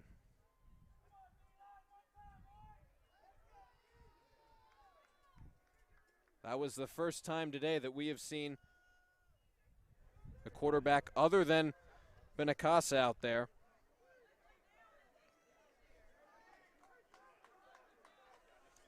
And we will see it again here, as it is Galasso, the other senior quarterback, making the throws on these last two plays. Faces a 3rd and 7 here. GA sends 5 in on the blitz. Galasso looking to the right side. He's going to fire towards the sideline. Knox, did he make the catch in bounds? Ref signaling, and it looks like Knox made a great toe tap catch along the sideline.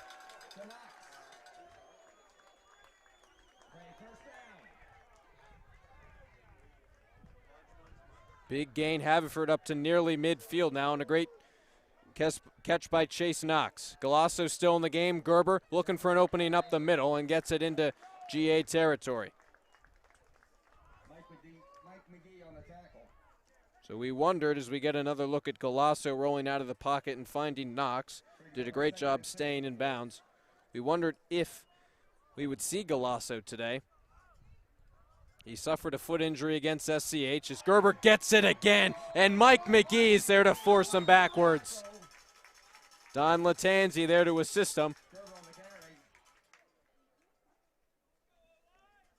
Last week, Galasso saw the majority of the playing time against PC. He finished with 276 passing yards and 3 touchdowns. And coming into the season, he won the starting quarterback job, did Galasso. And he did so by being able to throw the ball downfield and create big play opportunities for the forward receivers. They need a big play here. It's a 3rd and 6 from the GA 46-yard line. Now out to the left goes Galasso. Grisella in his face. Galasso able to get rid of it, but it is incomplete. He was looking along Haverford's sideline. Good coverage by Anthony Laura to force the incompletion and bring up a 4th down for Haverford.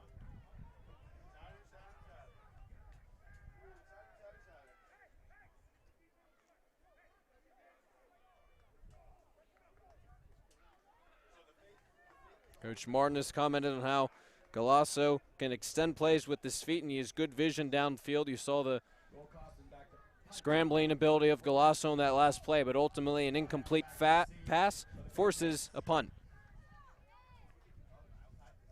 This will be Costin kicking it away to Allen. Both of these teams have traded several punts to start this second half. Almost blocked by Casella. He then ran into Costin that drew a flag. The punt lands at the 15-yard line.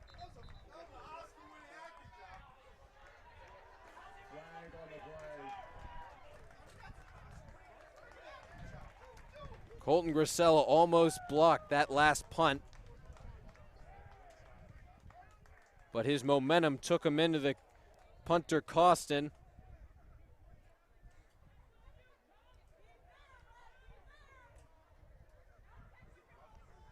And the flag comes in against GA.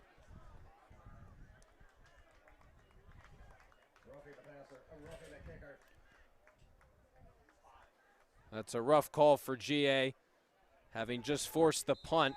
Their defense now is to go back on the field, and the ball will be spotted at GA's 41-yard line. Galasso's still out there. Wonder if we'll see him take it the rest of the way. They trail by 7, under 9 minutes left to play. Gerber getting it after the penalty, and Grisella does a nice job to spin him down quickly after Sam Gerber got roughly 2 yards on the first down carry. Still waiting for our first score of the second half.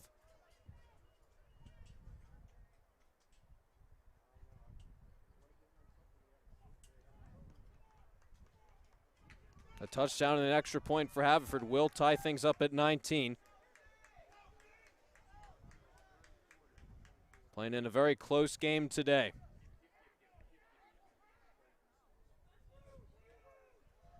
It'll be a 2nd and 8 from the 40-yard line. Galasso will throw it again, firing along the sideline, and that is incomplete. Gavin Wright, who's transitioned to receiver today, has done a nice job, made a handful of catches. They mentioned he was in the mix for the starting quarterback job this season. And as a junior, will probably take that over next year. Has plenty of size, stands at 6'5".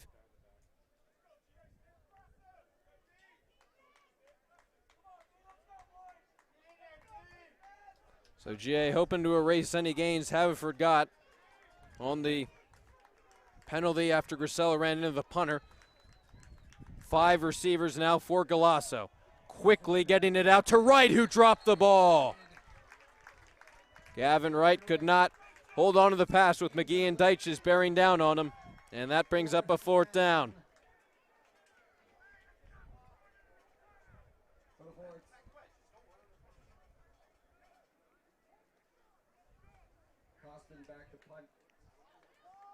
So even in GA territory here, Haverford will again punt the football. Brian Allen awaits the punt.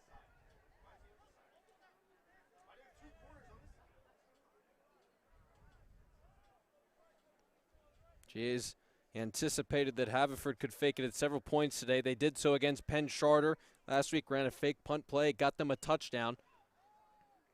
They will send it away again, though. Allen calling for the fair catch and then making the catch at the 10-yard line. So that's where this GA offense will begin their next drive. Certainly an important one with under 8 minutes left to play. You got to think if GA can wind the clock down and add some more points on, make this a 2-possession game, it'd go a long way in possibly securing a victory. Problem for GA has been that the run game has not been overly effective today. We mentioned GA has gotten more yards on the ground in every game this season than they have through the air, and that's as expected when you have a guy like Brian Allen playing as well as he is behind an offensive line as good as GA's. That's what you expect, but they've had to change their game plan today. McGee switching sides, fake it to Brian Allen. Play action to start. Spivey's open over the middle. He makes the catch. He won't go down, and eventually could not quite stay on his feet, but Evan Spivey has showcased his tackle breaking ability all game today. Taking it down to the 40-yard line. 30-yard reception for him. He's over 100 receiving yards. And maybe that's the life GA needed. Both of these offenses have kind of been stuck in a rut to start this second half after really explosive first halves. Spivey will come off the field. Arent replaces him.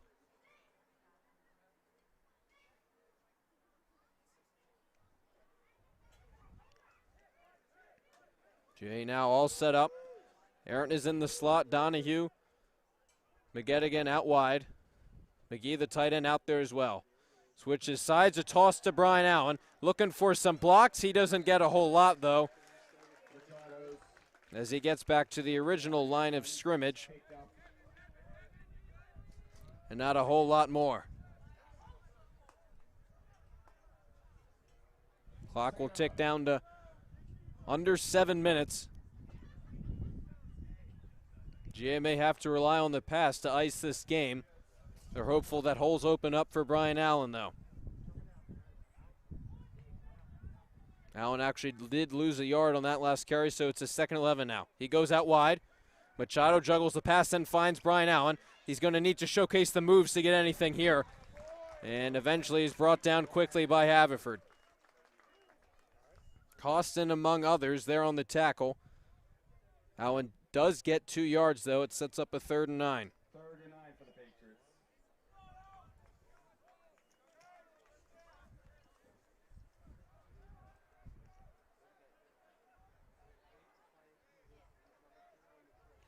GA offense trying to get a 1st down.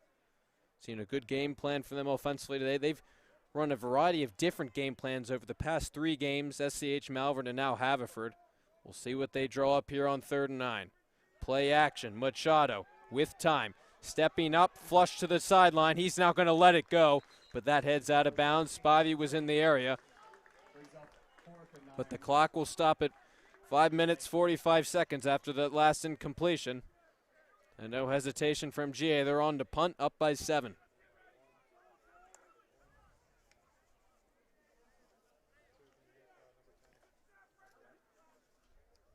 Allen's a punt for the Patriots. Gerber to receive for the Fords. Coach Martin has said that on defense, Haverford's goal is to disrupt the line of scrimmage and create turnovers. Haven't forced a turnovers today, but they have certainly disrupted the line of scrimmage at several points today. Forcing another punt here that Allen gets off, an opportunity for Sam Gerber. Makes the catch, quickly charges forward, but Brendan Donnelly does a nice job to bring him down. Gerber on the return. Brendan Donnelly on the tackle.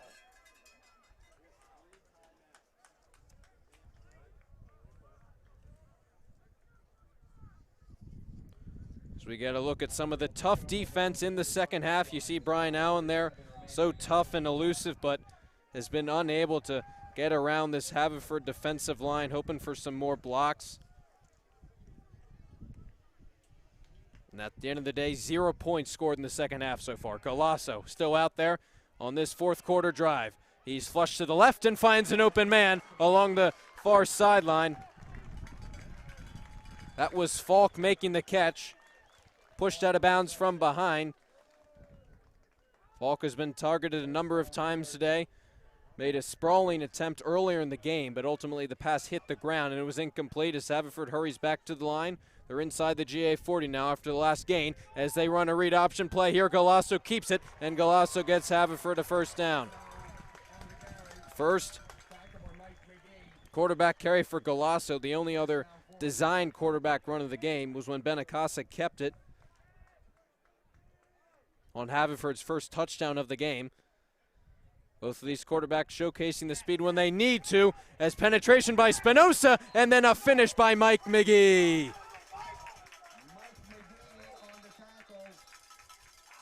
That was Brosco on the carry. Spinoza got the original penetration before McGee finished the job.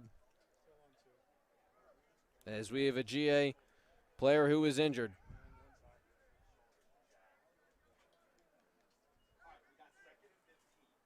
It looks like it might be Sean Spinoza, who's had a great game offensively and defensively for GA. One of the senior captains on this GA football team.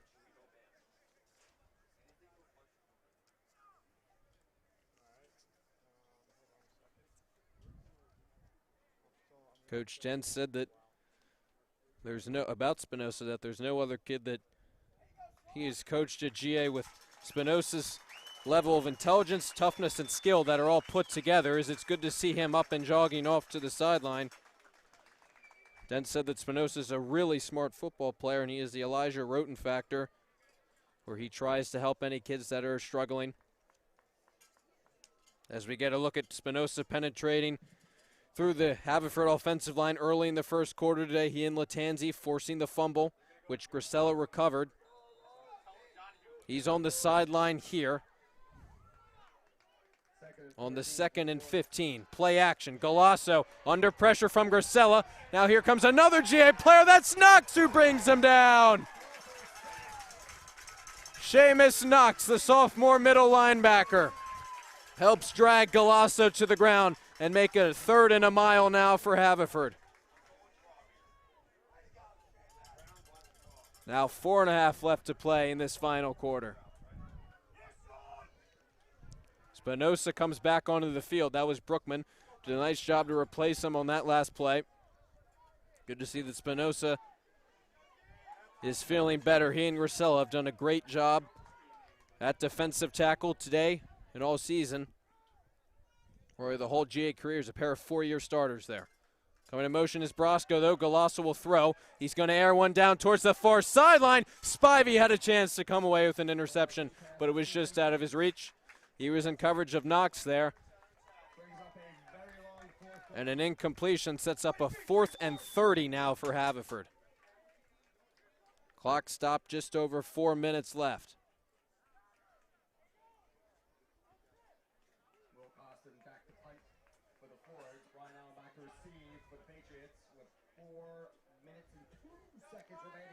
Most common theme of this second half has been punts, and we are about to see another one as Costin will kick it away to Allen. They get it off Brian Allen. Bounces in front of him and then takes a bounce in favor of Haverford, and they'll touch it at about the 11-yard line of GA.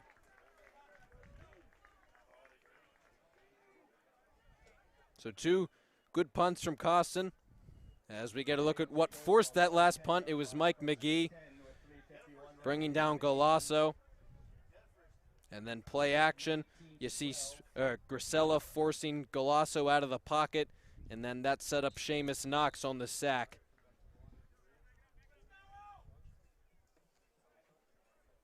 On senior day, several seniors have come up large for GA, especially the lineman Spinoza, Grisella, Jack Brookman, Don Latanzi. Brian Allen has been tough as nails as he is usually. Machado whipping one to the open Evan Spivey. Does a good job to stay in bounds and pick up a GA first down. Spivey got GA first down right away on their last drive, and he does so again here. Moving the ball up to the 25-yard line. GA trying to milk as much clock as possible as they send three of their running backs out there. Knox and Lara join Allen, but Lara will head out wide along the far side. Knox and Allen remain in the backfield. Knox coming off of that big sack to force the punt. 1st and 10, faking it to Brian Allen. Machado comes out under pressure. He finds Anthony Lara, stays on his feet, won't be brought down, and does a good job to turn nothing into something there, as there was nothing doing there for Anthony Lara, and a good job from Tristan Machado to evade pressure and find the sophomore running back. Anthony Lara did get a yard on that last play. When he has gotten the ball every game this year, he has been so difficult to bring down. Not a huge running back, but with his speed and physicality, has done a great job whenever he's gotten the ball. He and Dyches will set up a very nice backfield next year for GA. Allen's in the backfield right now. Senior running back gets the handoff. A few stiff arms, and he's forced out of bounds.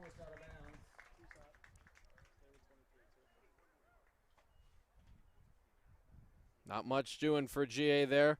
They get another yard on the carry, but that's not what they needed, as the clock is stopped with 2 minutes and 16 seconds remaining. 3rd and 8 for the Patriots. Patriots need 8 more yards. First down would go a long way in possibly icing this game.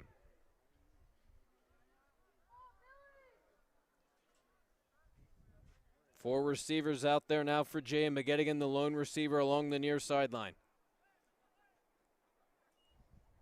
Fake it to Allen. Machado under pressure again, trying to set up a screen as a flag comes in. Machado just threw the ball down. So it's an incomplete pass as Machado took a big hit. And they're going to call intentional grounding against GA. Machado and GA don't like the call, as he was flushed out of the pocket.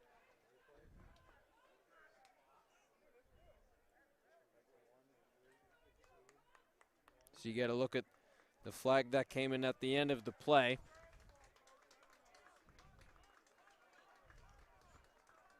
And that sets GA deep, sets them back deep in their own territory, and along with the yardage loss, it's a loss of down too. So on 4th down from their own 8-yard line, Brian Allen is forced to punt, and this is going to set up good field position for Haverford, who needs a touchdown here with over 2 minutes left in the 4th quarter.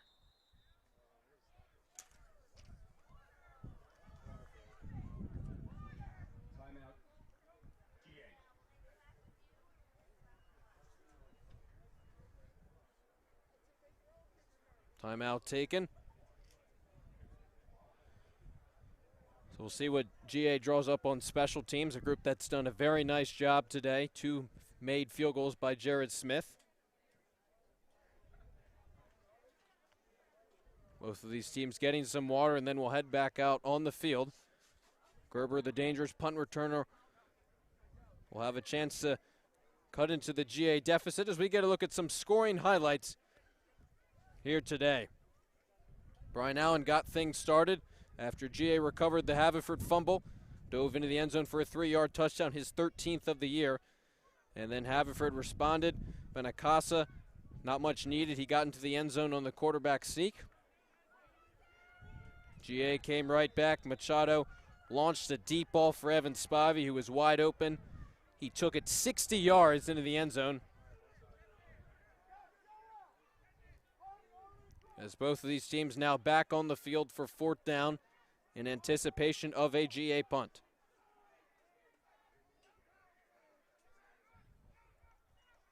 Low snap, Allen moving up, did a good job to get it off. As it'll bounce, Gerber will let it do so. And eventually GA will touch it up inside their own 40-yard line.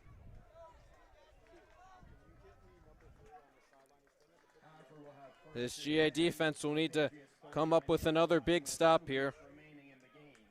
This is the fewest number of points GA has allowed since their 23-12 win against Olney Charter. They played well against SCH last week, or 2 weeks ago, allowing 15 points.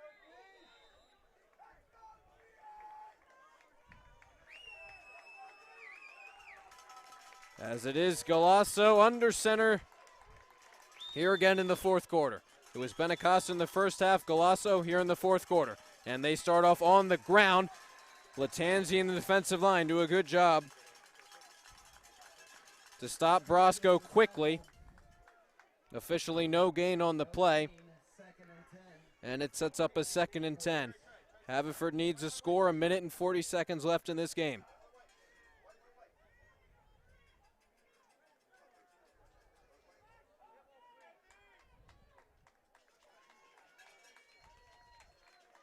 See what Haverford wants to do here. They will throw. Here comes the pressure. Galasso forced out. He's going to fire one for Gerber, who takes a big hit from Evan Spivey.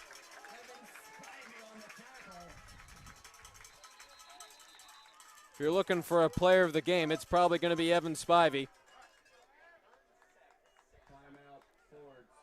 His biggest impact has been on offense, over 100 receiving yards for him, first game of the season in which he's had over 100 receiving yards. But he has had several good tackles on defense. He's had to contend with guarding Chase Knox, which is not easy, and he's done so very effectively. Knox has not gotten a lot of receptions so far today. Doesn't always lead the team in receptions, but when he gets receptions, they go for a long gain. We get a look at the replay. Colton Grisella flushing Galasso out, finding Gerber, but Spivey stopped him in his tracks. After a gain of about 4, it sets up a 2nd and 6 now. Again, another great play from Colton Grisella, who Coach Dents called a trench warrior. And he notes how he's held seemingly every single play, but fights through the contact. And he forced a 3rd and 7 now. Huge play for both of these teams. Galasso's back. Galasso is stepping up, under pressure. One go to the end zone. It's incomplete. And GA saying that Galasso was past the line of scrimmage when he let that one go. It was intended for Falk. It was out of his reach anyways. In the end zone. It sets up a 4th and 6 now. Haverford has to go for it. With 1 minute and 7 seconds left, they trail by 7. Closest game GA's played in since 3 weeks ago against Episcopal Academy. Stop here could ice the game for GA. Galasso is the quarterback. He's stepping up, launching one, intended for Brosco, out of his reach, incomplete. Taj Deichis was in coverage there. And nothing was there for Brosco and Galasso. It brings up a 1st down now for GA, and they look to run this clock out.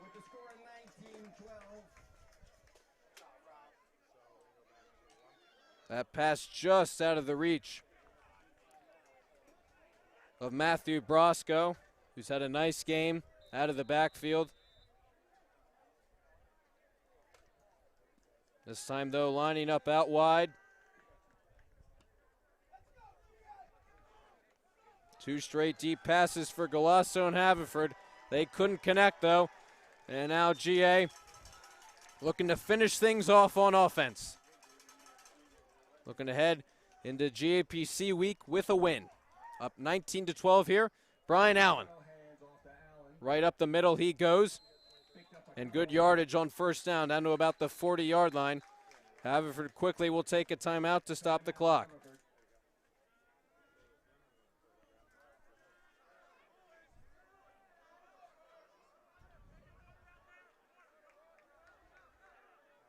Allen did a good job to push his way forward, get 5 yards on the last carry. Under a minute left in this football game.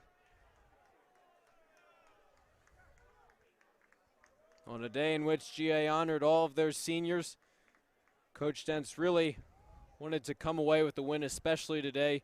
Said it would be something the seniors would really remember. They came away with a win here today on Senior Day. This is the seniors' final home game of their careers. All of them have added so much to this program. The 4 of them on the offensive line looking to push Haverford back and create an opportunity for this run game to get a first down.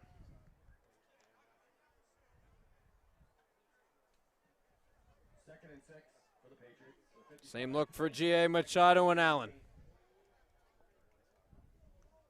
They need 5 yards for a first down.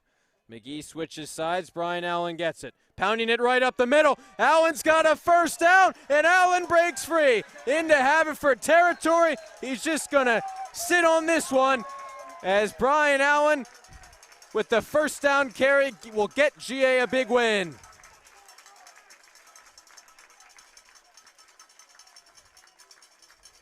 Perhaps his biggest run of the game.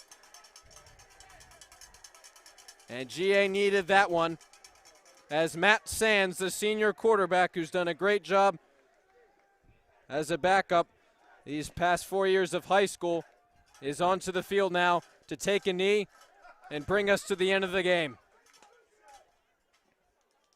It'll be Machado who takes the knee. Sands out there nonetheless, and that is how this game comes to an end. The massive run by Brian Allen seals the victory for GA. 19-12 as the clock winds down.